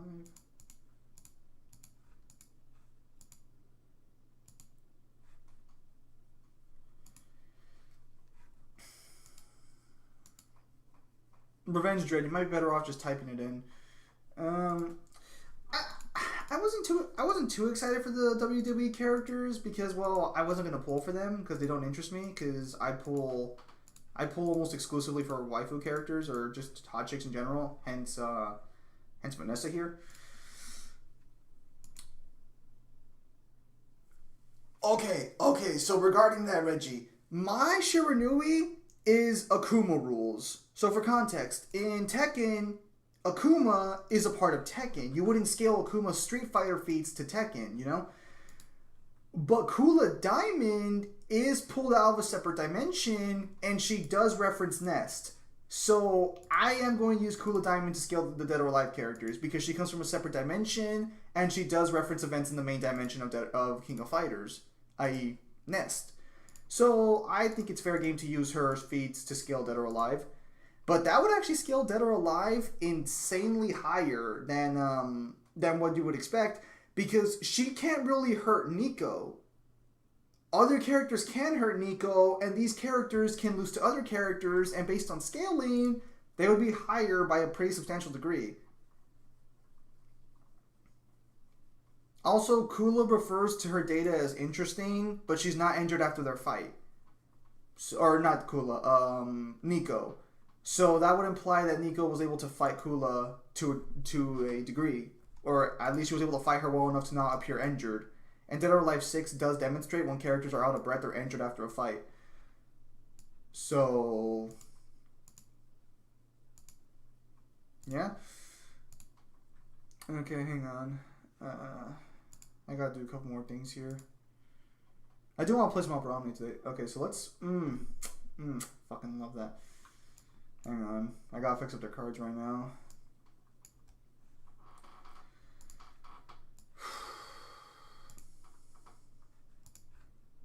Cool. Let's get his card set back as well.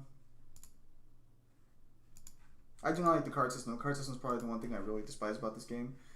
Everyone good to go? Yep, everyone's good to go. Okay, are we good here? Yeah, that's as good as it's gonna get. Oh, don't worry. So am I. I'll fight you, Triple. I'm trying to get... Really, I'm focusing on our speed feats right now. Okay, hang on.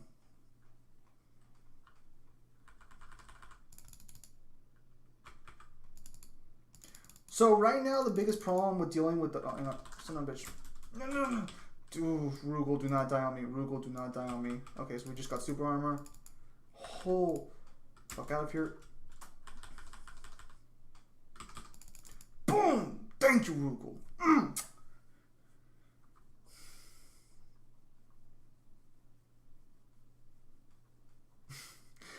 Okay, so hang on.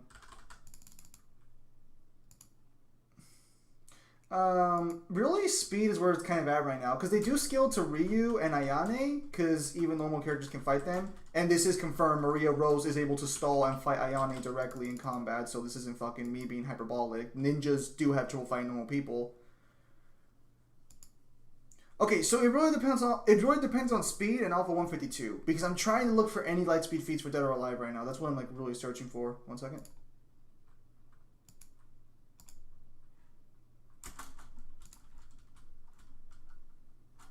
That's Vanessa. Honestly, I wish Dead or Alive characters would appear in this game because if Dead or Alive characters show up, I'll wail out so fucking hard in this game.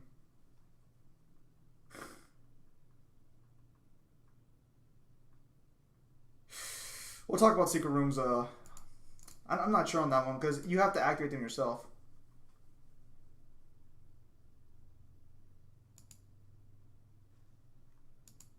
Okay, what's going on here?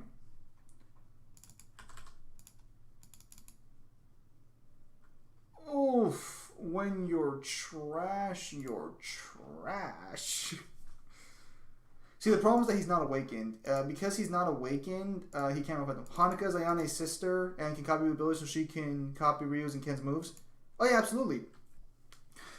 But then you have problems with Hanuka because Hanuka loses to characters like Tina, but then Tina can beat Helena, and Helena can fight ninjas as well as fight Nico and beat her in a fight, the same Nico who didn't have trouble fighting Kula Diamond. So there's that situation as well.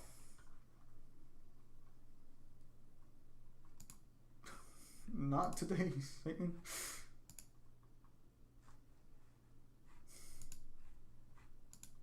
Wait, Lucia has a secret fight with Bulwark?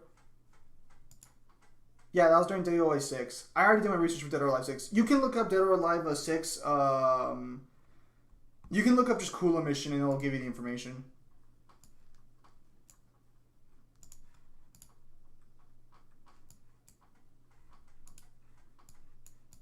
Hang on.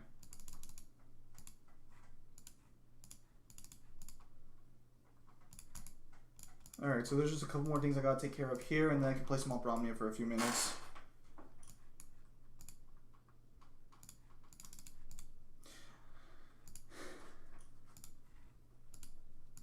Because I would like to get Small Bromnia in. Secret missions are usually weird when it comes to canon, so I'll take a look at that. I don't think the guidebooks do reference secret missions, but I'm not sure if,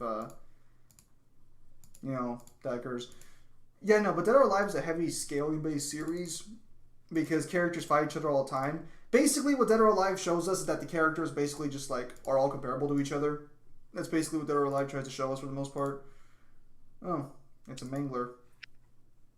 You know, I'm still a little, hey everybody, I'm still a little sick. How's your back?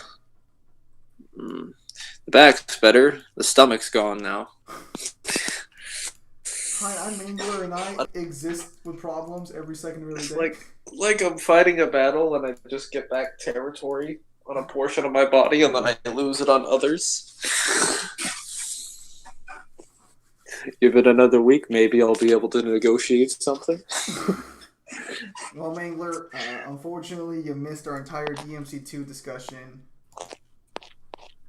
DMC2 is the best game ever created of all time. Wait, hang is on. that? Do you have your cards? Was that the discussion? Yeah. No. Mangler sounds like he had a hangover. Mangler's I don't have Hunger for hangovers. Justice. Uh, But if I did, on I would say Moon's they're Perfect probably as Copies, bad as this. They are perfect copies, but it looks like even though she can copy them instantly, it looks like she does have a little bit of a harder time, like using her ability.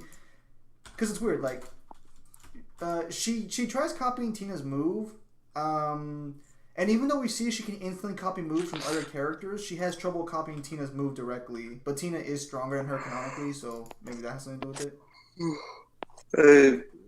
A question for the chat. Anyone here watch Supernatural? Because I'm a little confused right now, and I'm going to need some answers. I'm feeling better. So I just finished watching season 15, and I say finished very lightly.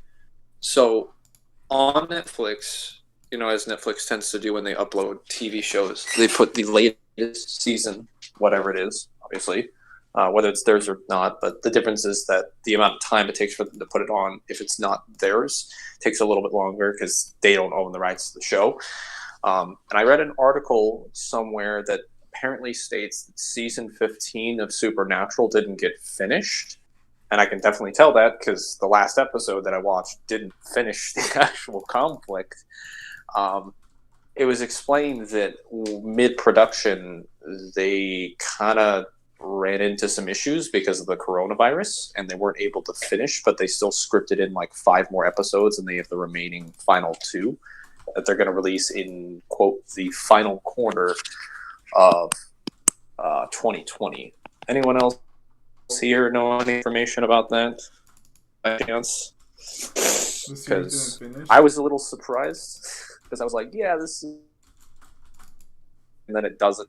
It's like it's not even close to, well, it's almost close to the end. They're getting close to the last portion, but like it's clearly requiring some episodes. Was that DMC2 comment a joke? Yes. That was a joke. If you asked me if I wanted to play DMC2 over any other game, I would probably say no. So by default, that means it's not the greatest game of all time, at least. Downplaying the game now too, I see.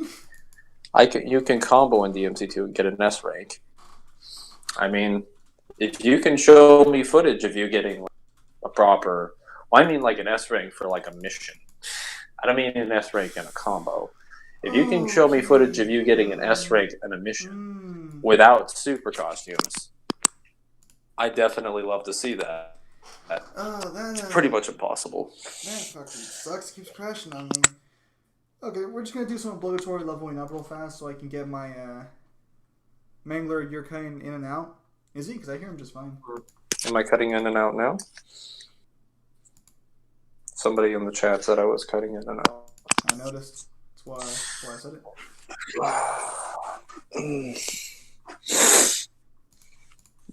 Wait, so no one here watches Supernatural? I'm sorry, Mangler, but no one here watches trash TV. I'm sorry, but you said you watched it until like season 5. That means you thought it was good at some point. At some point, yes. But no, it's not.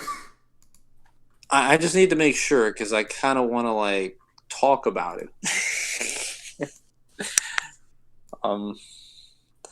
Because I'm still kind of confused about what I just saw. So what was the last thing you saw? Well, so basically the way that season 14 ends is that now I have more information about the scene. So Jack, who's the newest character that gets introduced in the past previous seasons, the one I told you, son of Lucifer, first Nephilim, he basically accidentally kills Mary Winchester, who is Sam and Dean's mother. Yes.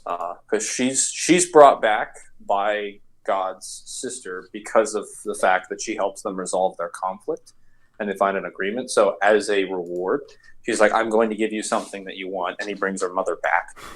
And then during an instance where they're trying to stop Lucifer from being resurrected, as you do, Jack sort of accidentally kills her because he loses control.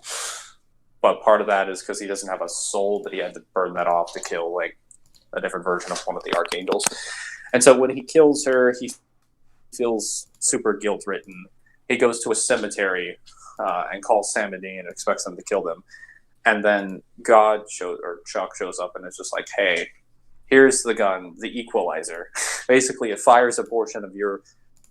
essentially, like when you fire this gun, it will kill whatever's in front of you, but it will also kill you. Then it turns out that's a lie. Obviously, because it turns out Chuck has been lying from the very beginning about everything they've been doing. And what happens is that they refuse to kill Jack, and then Chuck kills Jack. So he just like snaps his fingers, rips his soul out of his body, kills him instantly, and then Sam shoots Chuck in the chest with the pistol, which then ends up having consequences later on. But after Chuck gets dead, Chuck actually is confirmed to be damaged by this because the equalizer is almost as powerful as he is.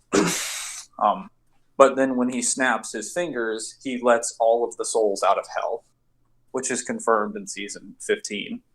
And they have to basically contain them in the town where they're fighting. Then I was wrong about Rowena dying. My mistake. Okay, so technically she did die in season 14, but she's got like multiple resurrection packages on her body that she uses to revive herself multiple times. So this is like the second time she's died, but she takes out her third resurrection packs and she actually kills herself for the final time to seal all the souls into hell. Yes. And then she becomes... Yes. But she does it because she wants to save the rest of the Winchesters. And she ends up becoming the Queen of Hell. Kind of because no demon in hell is able to challenge her. Because Crowley's dead. All the princes of hell are dead. Abaddon is dead. Alistair's dead. Lilith was dead, but God kind of like brings her back for shits and giggles. And then she gets killed again. So there's literally no one left that can take the throne. And her magic is enough to like fuck with angels. So most of the demons are like, I don't want to touch that. Sounds I good. don't want to. Glad Sounds you brought good. it up. So does Demon always scale the King of Fighters because of Kula? Yes, they would scale to the top tiers because Kula is comparable to K, and K is a top tier character in King of Fighters. As Lando says, I like this deal, and I'm happy to be a part of it. So, essentially what they end up doing is that they're like, we have to find a way to kill Chuck. And then they discover parts of the way through the season that when they shot Chuck with the equalizer, it actually weakened him. And he's not at his full strength. So he basically has to go through this torture session where he forces one of Sam's friends to like stab out the wound until he loses like hope and removes the piece of the soul that the equalizer does, so he gets back to full strength. And then after a while of just fucking around, but basically the entire season is that Chuck explains that at any point in time he could kill them whenever they want. They're not safe in the bunker, they're not safe anywhere, because he always knows where they are. And Chuck is just playing the game because he's a writer, right? He likes specific endings. And he's made like hundreds of different universes with like their own different versions of Sam and Dean. And he's literally just toying with them the entire thing. But he doesn't like want to give it up. He's so obsessed with this version of them, which is why he's so confused. And it's the only reason they're alive. So it's kind of like cathartic. Wait, I thought the whole point of the gun was I was supposed to kill whoever used it. So is Sam dead? Well, no. Because Chuck lied about the properties of the gun. That's retarded. Like what Why it does is it fires. About? Well, Chuck lied about everything. He lied about the fact that he couldn't restore Michael. As we were talking, you and I talked. So you remember you and I talked about the fact that it was kind of weird how they said Michael was in the cage, and then when they go down there in season 10 to get Lucifer out, or season 11, whichever season, Lucifer's in there. And Lucifer says Michael's been kind of quiet, but you don't see Michael in the cage. Yeah. So when God releases all the souls from hell, they kind of let Michael out of the cage. And they confirm Michael was actually in the cage. So the reason you don't see him is just because he doesn't want to be seen. That's That's the best argument I get. It's pretty. They do fix the loophole, but it is kind of stupid. I guess they just conveniently ignored that Sam and Dean went down to hell. So is Michael their again. ally in this season, or what? So Michael's situation is kind of weird. He's basically he's the best Archangel. So Gabriel kind of wants to help them, sort of, but he's dead. Raphael didn't want to help them because Castiel killed him. Lucifer didn't really want to. He felt mutually obligated, and then they killed him.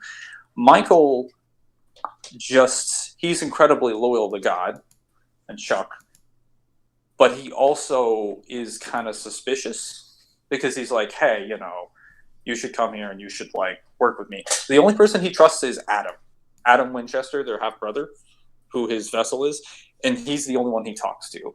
But he doesn't fuck with anyone else as long as no one fucks with him. So the idea is that he's technically neutral, and he's just kind of sitting in a diner, and Chuck sends Lilith to go fetch him, and she's just like, hey, Chuck wants to talk to you. And he's just like, well, if God wants to talk to me, he can come find me then. And she's just like, I can't leave without you. You're leaving with nothing. It's just like, it's not clarified whether or not he kills her, but he just kind of flashes her eyes, and then she vanishes. And then everyone in the bar looks at him, and he's just like, forget everything. Snaps his hands. Just makes everybody forget literally everything. So I don't know if he killed Lilith, but he's completely capable of doing so, so I guess it doesn't really matter. Are the secret rooms in DMC2 canon? I mean, if you got a confirmation that Dante and Lucia went to those rooms, because we don't really see them ever interact with any of the secret rooms in any of the games.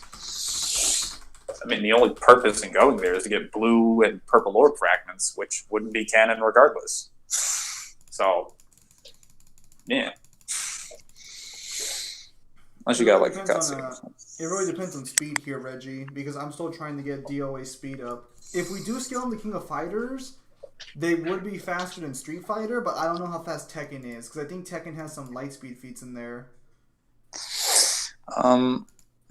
Damn Chuck, what are you saying damn Chuck to? The fact that he just doesn't give a shit about anybody? Or what his feats are? Because it's clarified by Billy, that he's just basically wiping out galaxies. We know he's wiping out the universes because he claims that he made alternate realities, subplots, all these things of different universes. So even though he says the worlds, we know he's referring to the universes because he already confirmed he made the entire universe. He's just fixated on Earth. So is it confirmed is it confirmed then? Does she confirm she can defeat God or no? Who?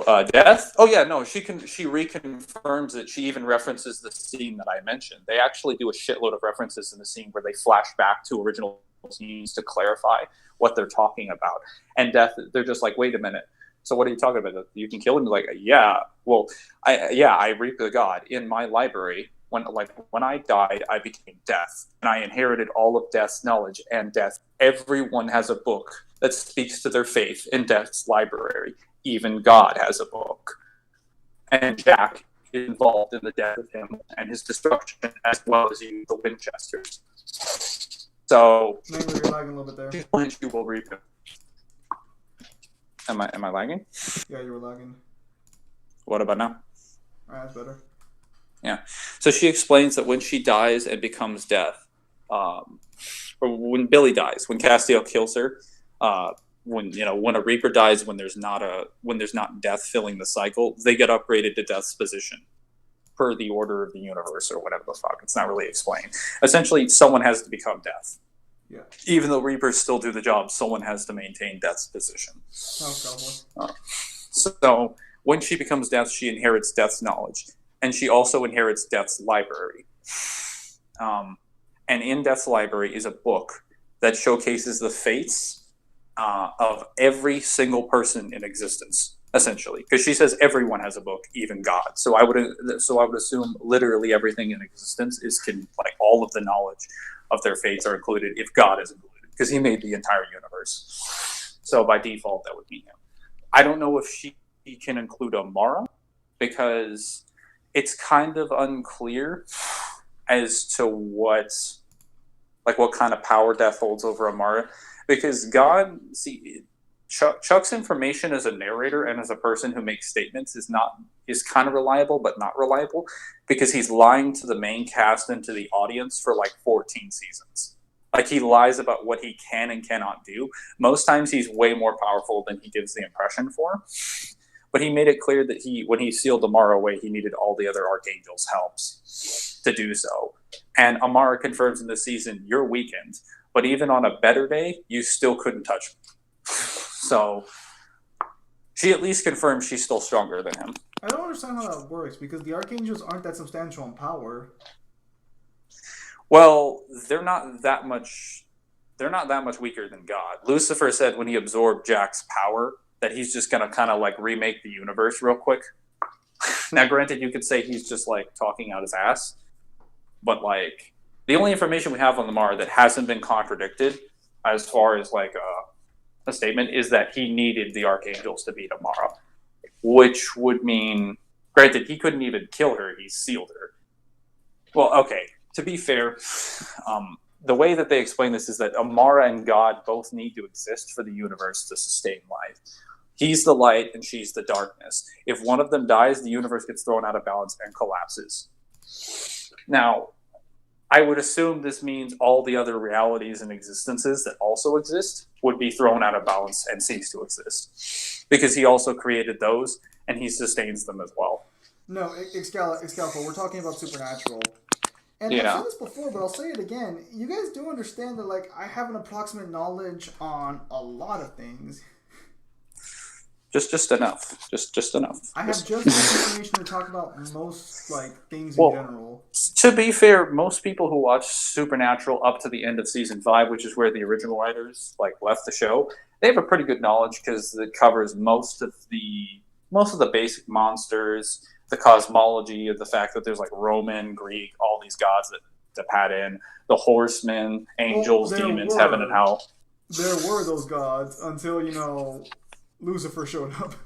Well, granted, he only killed some pagans. There are a lot of Romans. They actually find a Roman god in season 15, the Roman goddess of luck, because apparently God. So essentially, this is where sort of the scaling kind of gets a little weird. They explain that apparently God has sort of, not that he's blessed them, but he's given them an extraordinary amount of luck. So it's explained that essentially the reason why they can do what they do as hunters is because everything is sort of in balance, and Chuck allows them to be the way they want. So the reason that Dean can eat like double bacon cheeseburgers without his liver and his body being destroyed, the reason they never get a flat tire, the reason their Impala never breaks down, the reason they never like suffer any inconveniences ever outside of direct on the job shit is because he allows them to. And that they literally needed to restore an aspect of luck, because otherwise, like, their bodies, for better or worse, are just shielded from misfortune. Like, it's not that they're like inhuman per se. How many It's just anything. cheeseburgers does Dean eat to justify that he needs fucking divine protection here? It's not so funny how he eats. It's just the idea that, like, dude, you eat so much of this, you never have to go to the bathroom when it's inconvenient. You never get hit by a car. You never have an accident. You usually never spill anything. Like, these inconveniences that it's like, all right, I understand someone who's careful could avoid these. But stuff like a flat tire, stuff like his credit card not working after 5 years, always working exactly the same way, like stuff that's tied to their currency, to their utilities, basic shit in their life, just never stops working. And the idea is that the reason they can do this is because they are protected by a form of divinity. Essentially, like, their luck is kind of like a Constantine thing, where they just have this luck, this cycle of luck that just protects them. That's the first thing I thought.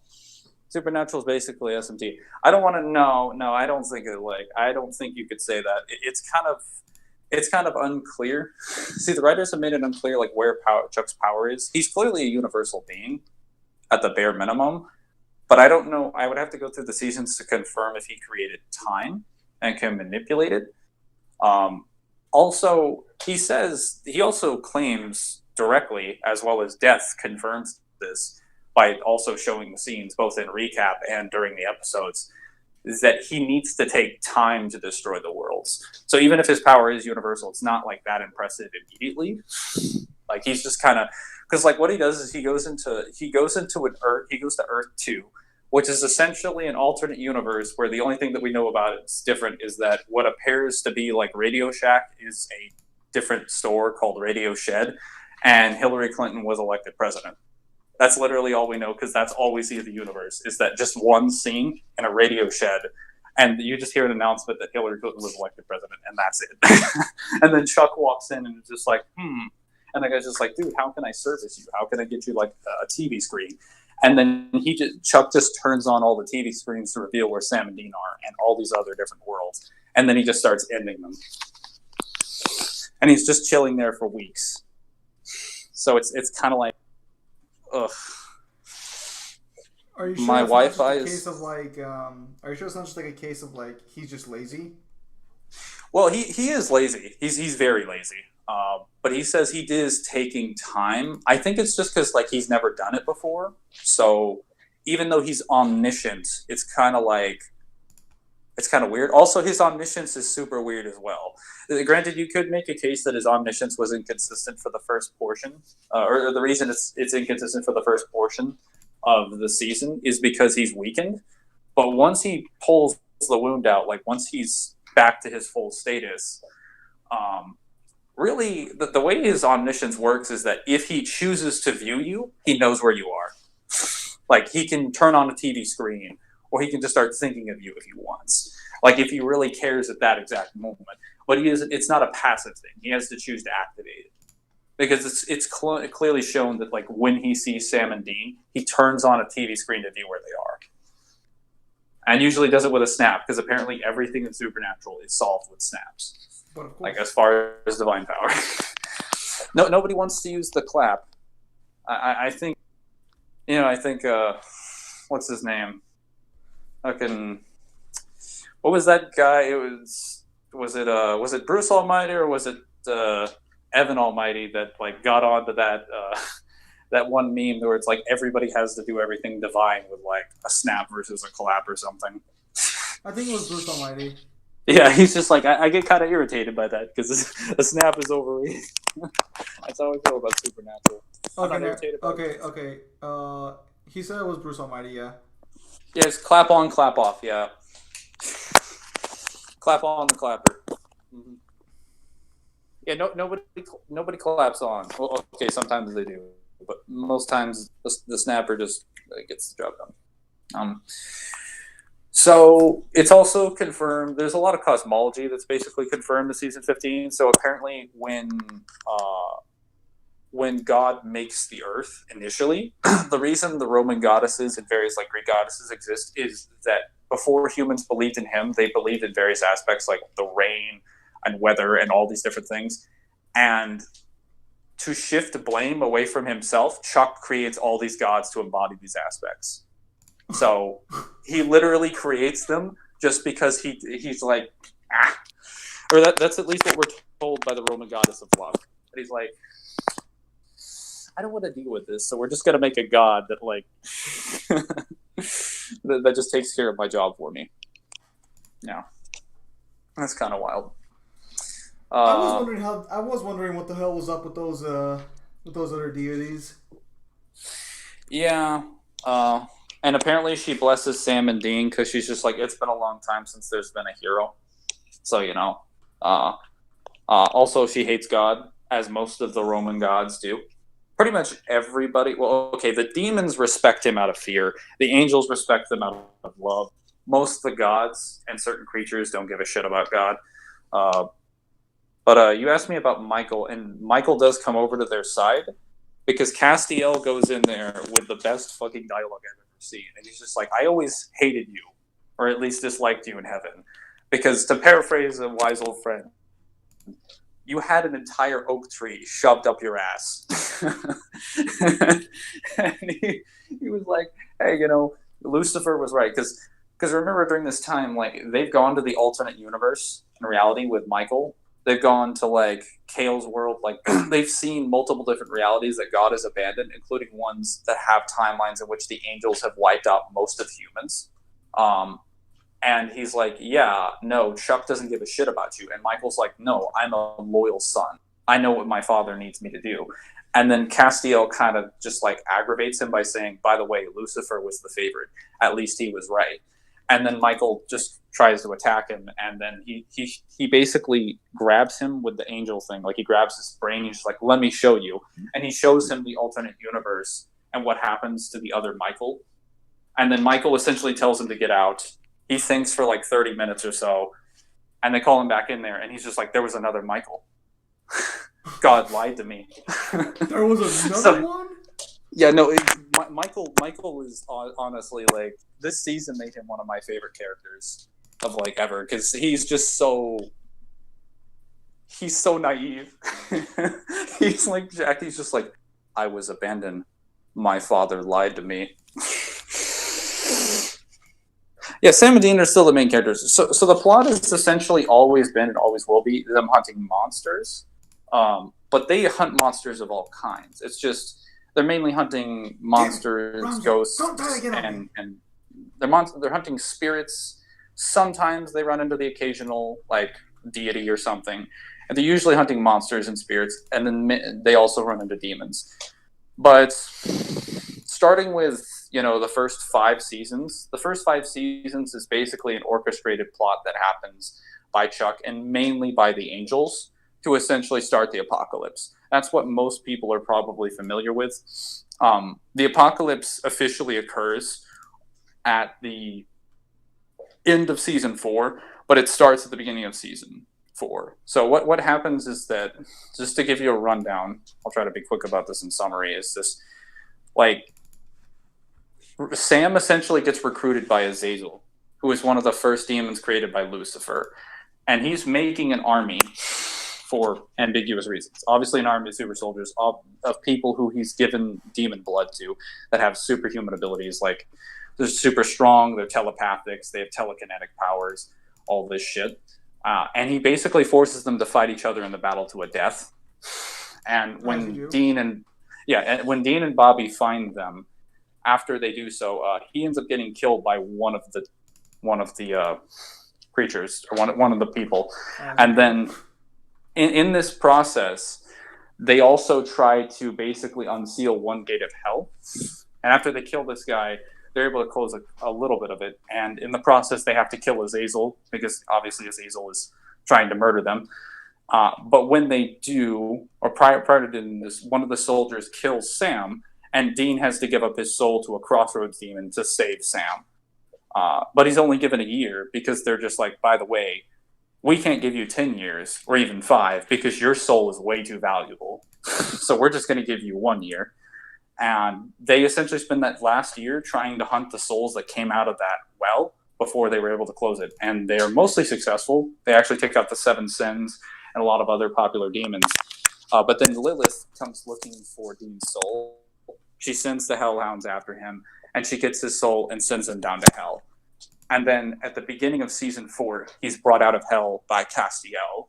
And that is the first time the audience ever witnesses the existence of angels. Because Castiel is just like, I'm an angel of the Lord. And he's like, there are no angels. You're fucking wrong. He's like, I am an angel. I understand that you have disbelief. He's just like, no. If there were any angels, they would have been helping us down here, because we're getting fucking slaughtered. And he's just like, why do you have such disbelief? Like, Castiel in season 4 is so different from all the other versions of himself after that. But essentially, Castiel explains that after they kill the hunting of the witnesses, which is like a group of like spirits, that it's one of 66 seals that exist on the earth. And Dean's just like, well, what happens when these seals break free? Like, well, Lucifer walks the earth. So, like, why do you think angels have walked among humans for the first time in 2,000 years? It's because we're here to stop that from happening. Now, it's revealed later on that technically they're telling the truth, but they're also lying. So most of the angels are being manipulated by Michael and Raphael to start a war, and they're not being told that this is going to happen. Most of them are just following it like loyal soldiers, and they're not being given the information that they're going to cause the apocalypse. Wait, did I just insert a fucking ad? Yeah. Oh, I really hope I didn't insert a fucking ad. Yeah, well, he's just like, why are you so... Triple XP, I don't know, I don't remember exactly what he says, but it's something to the effect of just like, why are you so afraid? Because this is the first time Dean has ever laid his eyes on an angel. And like the first time angels have come to Earth in 2,000 years. Granted, they still sort of walk around, but they walk in a different plane of reality due to their wings. Because their wings give them the powers to transport. Their wings essentially give them, like, I want to say infinite speed, because they can move literally anywhere that they want instantaneously. I don't want to say it's teleportation, because the way they do it, they can also walk through different planes of existence and view humans that can't see them, and demons can do it too. They can also travel through time, like against the flow of time. So even if it's transportation, it's still massively powerful.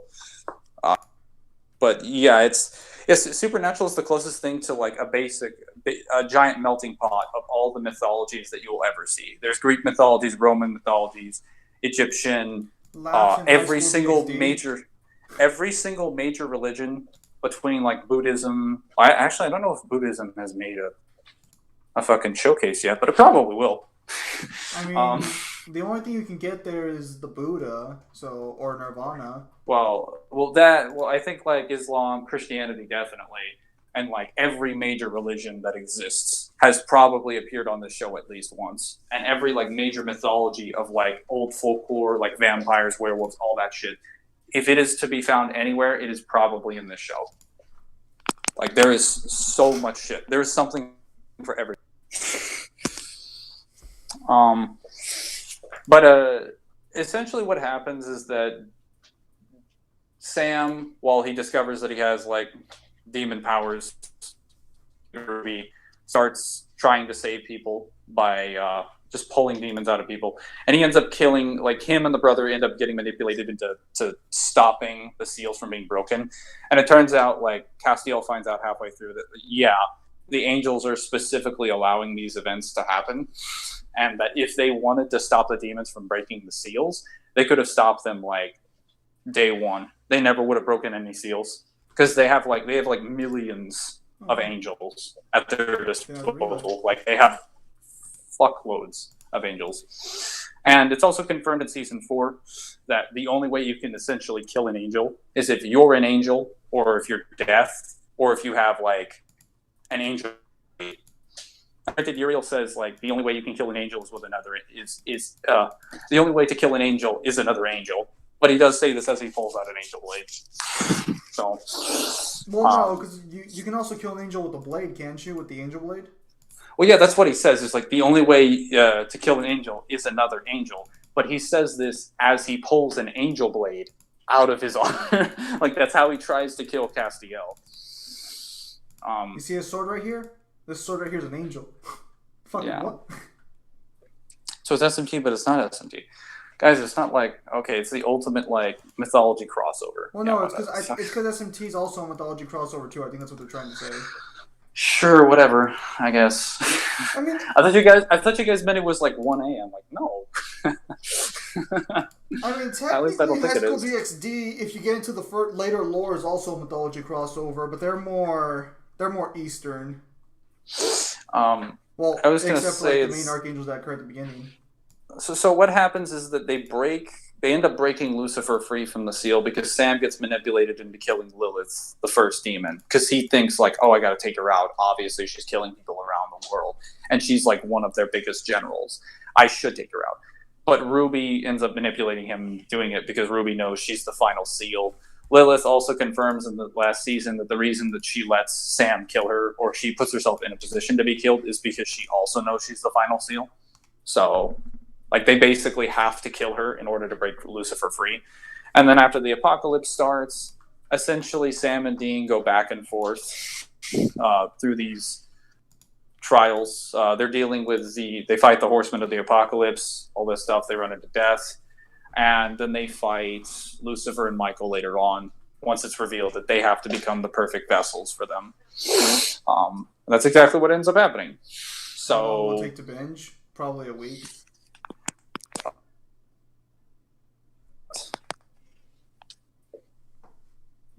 all of 1 through 14, I don't know about that. I mean, if you spent no time resting at all, but you wouldn't be able to compartmentalize it, I would probably say watch one season, but watch it over the course of a few days. It's probably going to take you at least a month. Well, hang on. Okay, so there's 14 seasons, and each season is how many episodes? Like 20 something. And each episode And like 40 minutes? Yeah. So, Okay, yeah, no, it'll take you like about a month then. Yeah, never mind. I was wrong. yeah, I would just say like you're probably going to be watching like a couple seasons or a couple episodes. I'd say like 5, 6, 7 or whatever, however much time every day, and you're going to need to compartmentalize most of that information. I mean, I had time. Back to Tekken for a minute. Does anyone actually know how fast Tekken is? Because just curious on that one. I would know if I didn't play just Tekken 4 and a little bit of Tekken 6. I mean, the series is. I mean, so there's a few like sort of red herrings here for one thing, or not red herrings, but there's a few like sort of avenues they can take the final encounter with God. So now that we know there is a book that talks about how he dies, you could just open the book and find out how he dies there, which might happen. I'll put money right now. The book's a joke. I think what you're gonna find out personally, based on what I'm hearing, is that when someone opens the book, it's just gonna be like a little Jack in the Box thing's gonna pop out of it. About the book, it's confirmed that even God doesn't know what's in the book because he doesn't write the books. The books write themselves. I don't know. That seems kind of weird. I mean, you're probably right, but I don't know. I'll wait till they actually open. Well, that's what she confirms herself. Like she says, God doesn't write the books write themselves. So, I mean, well, the way things is, Death already knows what's in the books. She's already read the book because she tells them exactly what's going to happen. So she knows what's going to occur, and she's telling them to do this. Now, I don't know what Death's goal is here exactly. She hasn't explained what she gains from it, but she is Death. Like, she's supposed to reap people. So if the time has come for the creator of the universe to be reaped, it's her time to do her job. And she needs to be involved because she's the only one strong enough to do it.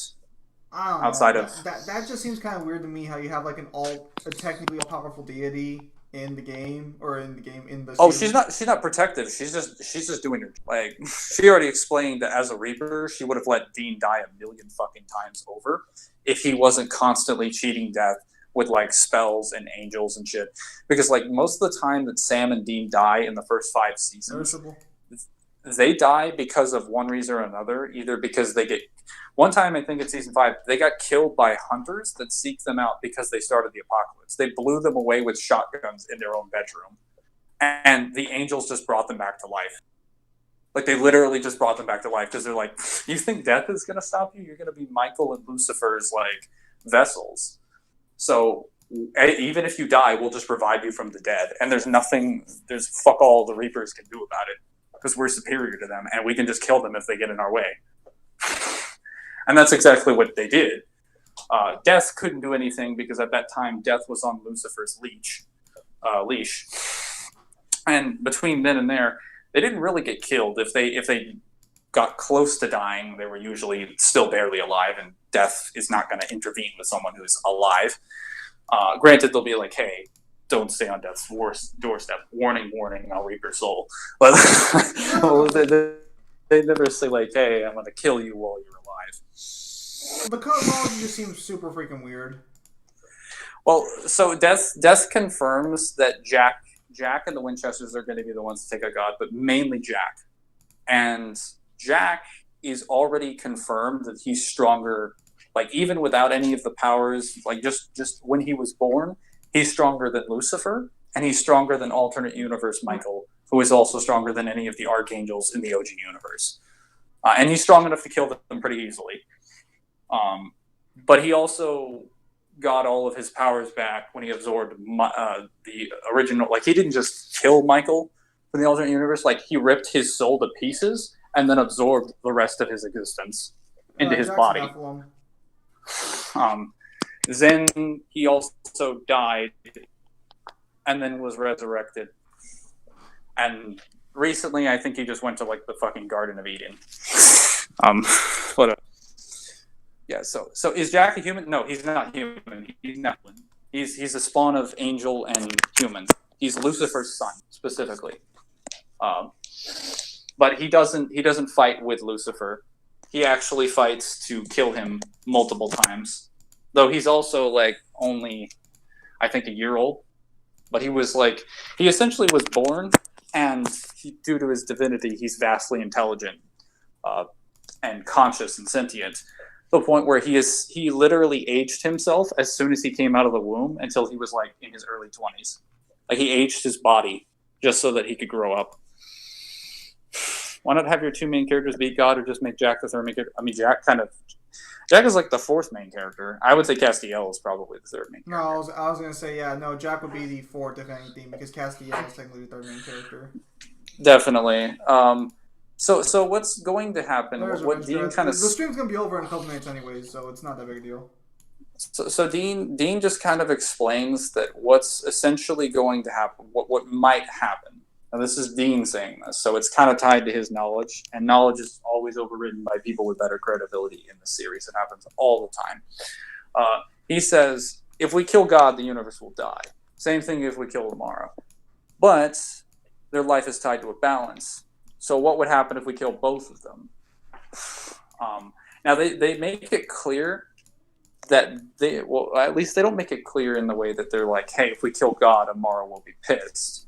They just say, like, we're probably going to have to take her out too. They don't make it clear that it's like, oh, she's going to attack. But I think the implication is there that, like, Amara would be pissed off. Because she thinks Chuck is extremely selfish, but Chuck is still her family. So if they kill him, it's entirely possible that not gonna amount to any good. It also confirmed that like Amara is kind of like, she's okay with the life in the universe. She doesn't really like fucking with people. She's just kind of in Michael's area where she just wants to be like, she just wants to enjoy her life, just wants to be left alone. But she also doesn't want to be involved in this, at least as far as the episodes. So, did everybody leave? Oh, they all left. For the most part, it's just you and me now, I think, at this point. Yeah, so it's what I think is probably going to end up happening. So what happened recently was that essentially Jack has been gaining strength by going around after it's like Rugalo or something. It's like a specific Gorilio. I don't remember the name. They're like a species of angel that essentially hunts humans. That exists as a brotherhood, and he's been like killing them and eating their hearts to gain power. So what? Yeah, he literally like ripped out this dude's heart and fucking ate it. He's just consuming it to get stronger. Didn't Chuck kill Jack? Yeah, he did. And then God went to the empty. Okay, so the empty, everyone dies. They go to hell, or they go to, heaven, or if their spirit is tied to something on the earth because they're unsatisfied, they stay in the void, which is just a dimension that kind of hovers and exists alongside Earth. If sometimes, in the rare occasion, they may go to purgatory, if God just decides he doesn't want them going either way and just sends you to purgatory. Usually you go to heaven or hell, or you stay in the void for your spirit. When angels or demons die, when they die, they don't die in the way, like, their soul is essentially, like, wiped from existence. Like, nothingness. Because when you kill when you see demons die, like, past, I want to say season 4 onwards, and angels, like, smite them, when they grab them with their hand and, like, wipe their brain to pieces with divinity, or they stab them with the angel blade, and you see, like, the red eyes on their coming out of their eyes and mouth to indicate they're dying. When they die, their soul is wiped from existence. The slate is wiped clean. They are sent to the empty, which is essentially an alternate reality where all demons and angels go where they die. And they sleep there and they basically witness all the things that they've ever done for the rest of eternity. That's where they're supposed to exist. That's where Castiel goes when he dies, when Lucifer kills him in season 12. But then Jack wakes him up because he's so powerful, he can rip him out of the empty. And the cosmic entity that rules over the empty gets pissed off about the fact that Castiel is woken up. He's like, you're making noise. This place is supposed to be a silent place. You're disturbing the order of things. I want you gone. And that's essentially what he does. But when Jack dies, Jack is half human, half angel. So Death just kind of shows up and is talking to him with the empty standing there. And they're just like, we need to talk. Because, you're kind of like half human, half angel. And this is a problem. Because we don't know where you're supposed to go. Also, little book of prophecies over here is like, God's probably going to die. And you're involved with that. And given that I'm the only one powerful enough to reap him, specifically, you can't be here in the empty. And that's exactly what happens. Death essentially makes an arrangement with the empty, the cosmic being that lives there, that rules over that I don't want to say universe, like that entire dimension of reality, and agrees that Jack is brought back. Jack doesn't get his soul, though. He still is without a soul, but he has all of his power. And essentially, he's not allowed to use any of his powers during Season 15, because if he does, Chuck will find him. Because Chuck's powers are kind of like, if he chooses to activate them, he can activate them. Like, if he chooses, granted, if you're, like, within a small vicinity, he can sense you. But if he chooses to sense you, or he chooses to find out where you are, he's going to find you. Unless you're specifically warded from him. But in order to create that warding, the only warding that did that was on the bunker before Amara attached it, and now it's no longer there.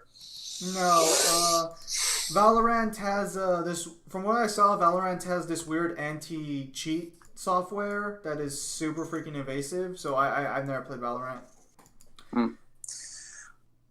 So God isn't really God. No, Chuck is. He's still God. It's just like his powers kind of have, like, the only meaningful difference between him and like a being that's truly omniscient is that he can choose to activate it.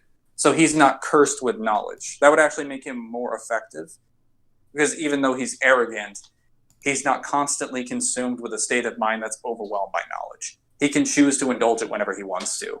He can choose to do anything he wants to whenever he wants to. In what reality would you argue that makes him more effective? You're taking this from the perspective of him being human. Like, if we had omniscience like that, we'd have a problem. No, because, well, it doesn't matter whether or not he's human. It's the fact that he's a being that's clearly being overcome with a shitload of information. No, because he can technically do whatever he wants. So, technically, Jack Sensi. No, that level of omniscience wouldn't be more effective. If anything, no, technically Jack is Chuck's grandson. Go ahead, continue. That level of omniscience would not be more effective because he has to choose to activate it. So I'm not saying it would be more powerful. It would be more effective because knowledge needs time to be made effective. Like you need to have time. Technically capable of doing everything with the snap of your fingers. Well, when I say everything loosely. Like, there are obviously places he can't access. Like, for example, or at least things that he doesn't know, like the books inside of, like, what's inside the books in Death's library. Granted, I'm sure he can visit Death's library whenever the fuck he wants, but he doesn't have a reason to. That's what I don't really get about supernatural soul cosmology. Like, I understand we have to make Death a prominent figure, but, like, how does that even work? Well, it's just like she stands usually in equal standing with God, but due to the nature and the order of things, Death obviously exists in, like, her own universe, in her own, like, dimension, clearly, because she's not worried about the existence of her survival. And in this case, Billy cares very much about the rules and the nature of the universe. So she's like, hey, even if the universe gets wiped out by you, like, that's not my... I'm like, I don't care about that. That's not relevant to my job. My job is just to ensure what happens in the books happens in the books. And that, souls are dying the way that they should. In this case, if it's happening in the books, it's supposed to be happening, quote unquote. Right, we don't know what else is in the book. Like, we're only given vague information currently, so season 15 isn't over. There's only like the first 13 or so episodes. Like I said, there's clearly other episodes that are in pre-production. Yeah, no, Reggie. No. Reggie, he's clearly not omnipotent. I mean, being omnipotent, like, regardless of what you think, it means by definition all powerful. You can do literally everything. Amara clearly states, "I'm more powerful than you." Therefore, he cannot be omnipotent. If he can't beat her, like, absolutely, like, yeah, if he'd have to choose to activate these things, he's not omnipotent. But on a universal scale, there's not really that much of a difference. Like, it's in the context of a fight, in the context of his, like, role as a villain, there isn't really meaningfully of a difference. Like, the problem with Chuck and the reason why he's not as much of a threat as he could be is because he's a writer. He specifically, as a person, decides that he's very, very interested with the way Sam and Dean live their lives, and he wants them to play out in an ending that he prefers, which is why he's going to keep them alive, or why, if they somehow die, he'll just resurrect them from the dead to make sure they die the way he wants them, even though they're attempting to kill him. It's kind of plot-induced stupidity. I kind of say this is kind of like DMC1 with, like, Mundus, where Mundus can, again, is actively trying to kill Dante, but, like, also wants to do it himself, but also keeps sending minions that are weaker than Dante to kill him. Like, it's just plot-induced stupidity. But it is tied to his character, so it's not completely inconsistent. Granted, it's still stupidity.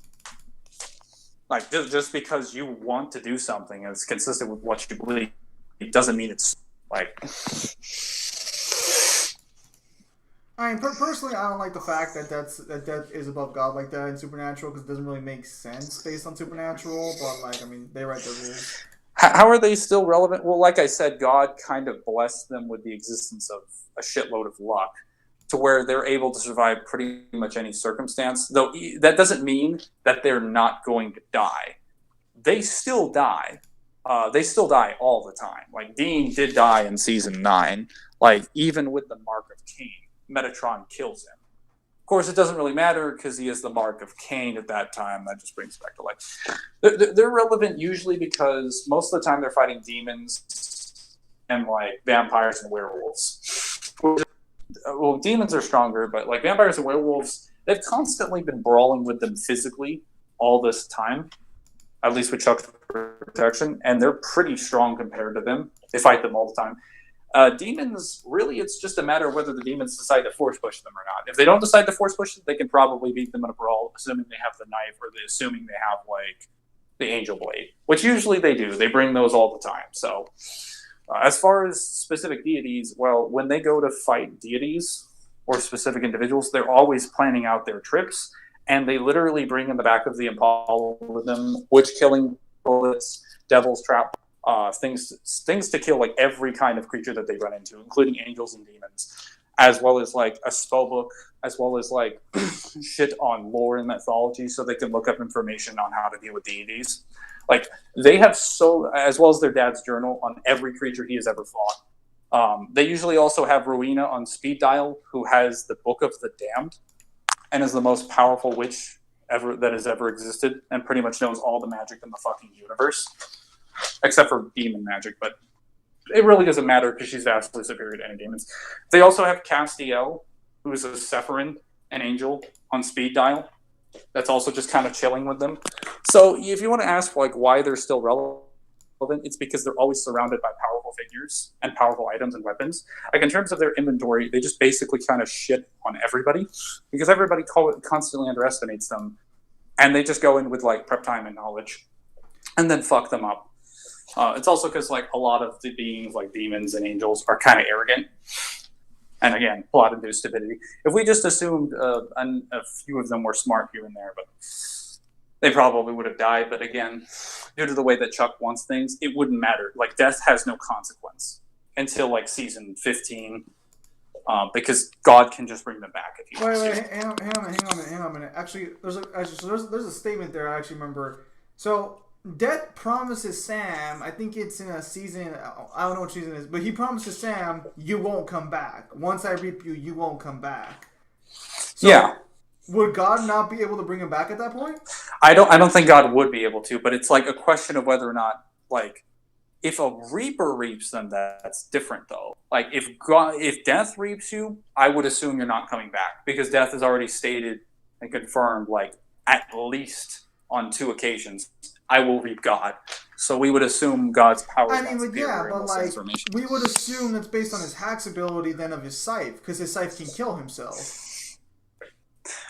Well, it's also the fact that like God, like it's not just that. Like Death has also stated he's existed, even as long, if not longer, than God has, and he's as old and as powerful an entity as he has. So that scythe has to come from some power that's in. Is like, like even if you want to say that's from the scythe, I mean, it really wouldn't matter regardless because that scythe was the only thing that could kill Death. So Death should have to scale to the scythe by default. Even if he needs the scythe for the reaping part per se, you're still not going to be able to kill Death without the scythe. Yes. Or maybe the first blade. Maybe the first blade. We didn't actually see Dean kill him with the first blade. We saw him kill him with the Death scythe. Well, that's presumably. We don't know how powerful Death is exactly. We just know that he's apparently been a reap god at some point. But it's never really established what happened. That was a demigod. Is the empty stronger? Wait, hang on, sorry. Is the empty stronger? Wait, that was a demigod Mangor. I don't know what you're referring to, Pimp Demon, as far as demigod. Is the empty stronger than archangels?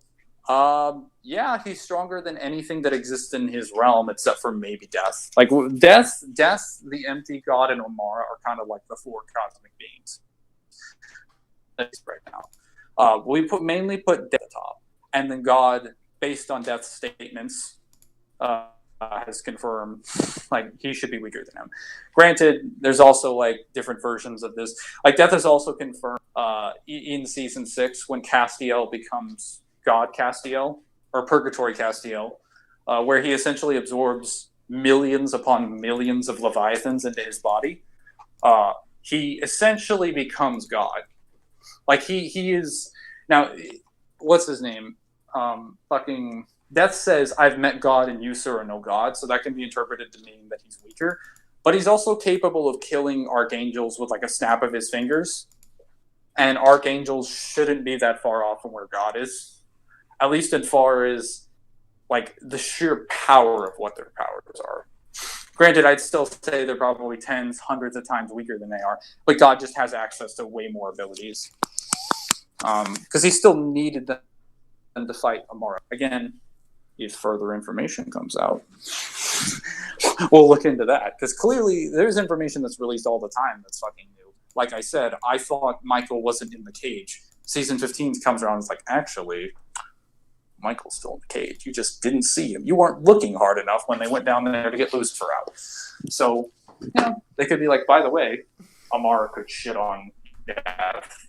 And Death actually can't reap God. Joke. That's only the side. Joke. Like, again, this is the writers can come. I'm not sure if Abyss Hunter's in the stream still. I think this is Abyss Hunter right here. I think Abyss is the Dark Knight Cecil. Yeah. So they themselves aren't that strong. They just have stuff. I mean, kind of. Like, yeah. Well, okay. So they have things on their body. Like, they should be vaguely super. I want to say they're mostly just like peak physical humans. But they also have things on their body that are different. Like, they have Enochian symbols and shit inscribed in their skeletons, so angels can't possess them or locate them unless they choose them to do. Demons can't possess them because they have markings on their body.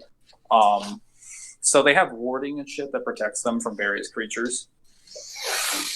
I don't know how useful that would be. I mean, outside of their own universe, if you put them in the versus matchup, they'd probably die because, again, Chuck isn't there to help them anymore. Chuck isn't like, hey, you know, I want to put you on a show, like tap dance for me. Like, Sam's probably getting set on fire by whatever demon he runs into. Yep. I just realized I actually counter 8's entire mechanic because since I got the aggro on me, that means 8's not going to be able to counter. But yeah, the empty should be stronger than the archangels. He should be stronger than any being that goes there except for Death. We can't confirm. Like, he usually just rules over the empty. Like, the empty literally invades in like season 13 or whatever as like a giant blob and just proceeds to like consume literally like casually possessing angels and shit. Just like, hey, you know, I will like eat you, Castiel, because I hate you. Because you woke me up and that was a bad idea. So, is this after God Castiel or is this before God Castiel like loses power? God Castiel's is season 6, so every Castiel that exists after that is Suffering level. He's like a second class angel, second only really to the archangels, as far as. All right, but that. since unfortunately I don't have time for another match, I'm probably gonna end the stream after I on that wish because I do have to go to work in like 40 minutes, so I gotta eat breakfast and shit. I'm not. You still haven't eaten breakfast? Nah, like, for some fucking reason, he put me to work super fucking early today. I usually go to work at 2, and I would have preferred going to work at 2 today, but he's like, nah, I'm gonna go to work at fucking 1. Gotta love that. Yeah, it's ridiculous, man. Yeah, because I was hoping I'd have more time to do the Chaos mission. But unfortunately, Chaos missions take like fucking 30 minutes. Even with my roster, they take like 30 minutes to do. So that'll have to be another day. And the other mobile games took a bit too long. Thankfully, I did get everything I wanted done today. Oh, actually, yeah, I got everything I wanted done today. Yeah, so with that said, ladies and gentlemen, thank you guys for your time as always. Have a nice day. I'll see you guys on the next stream or video.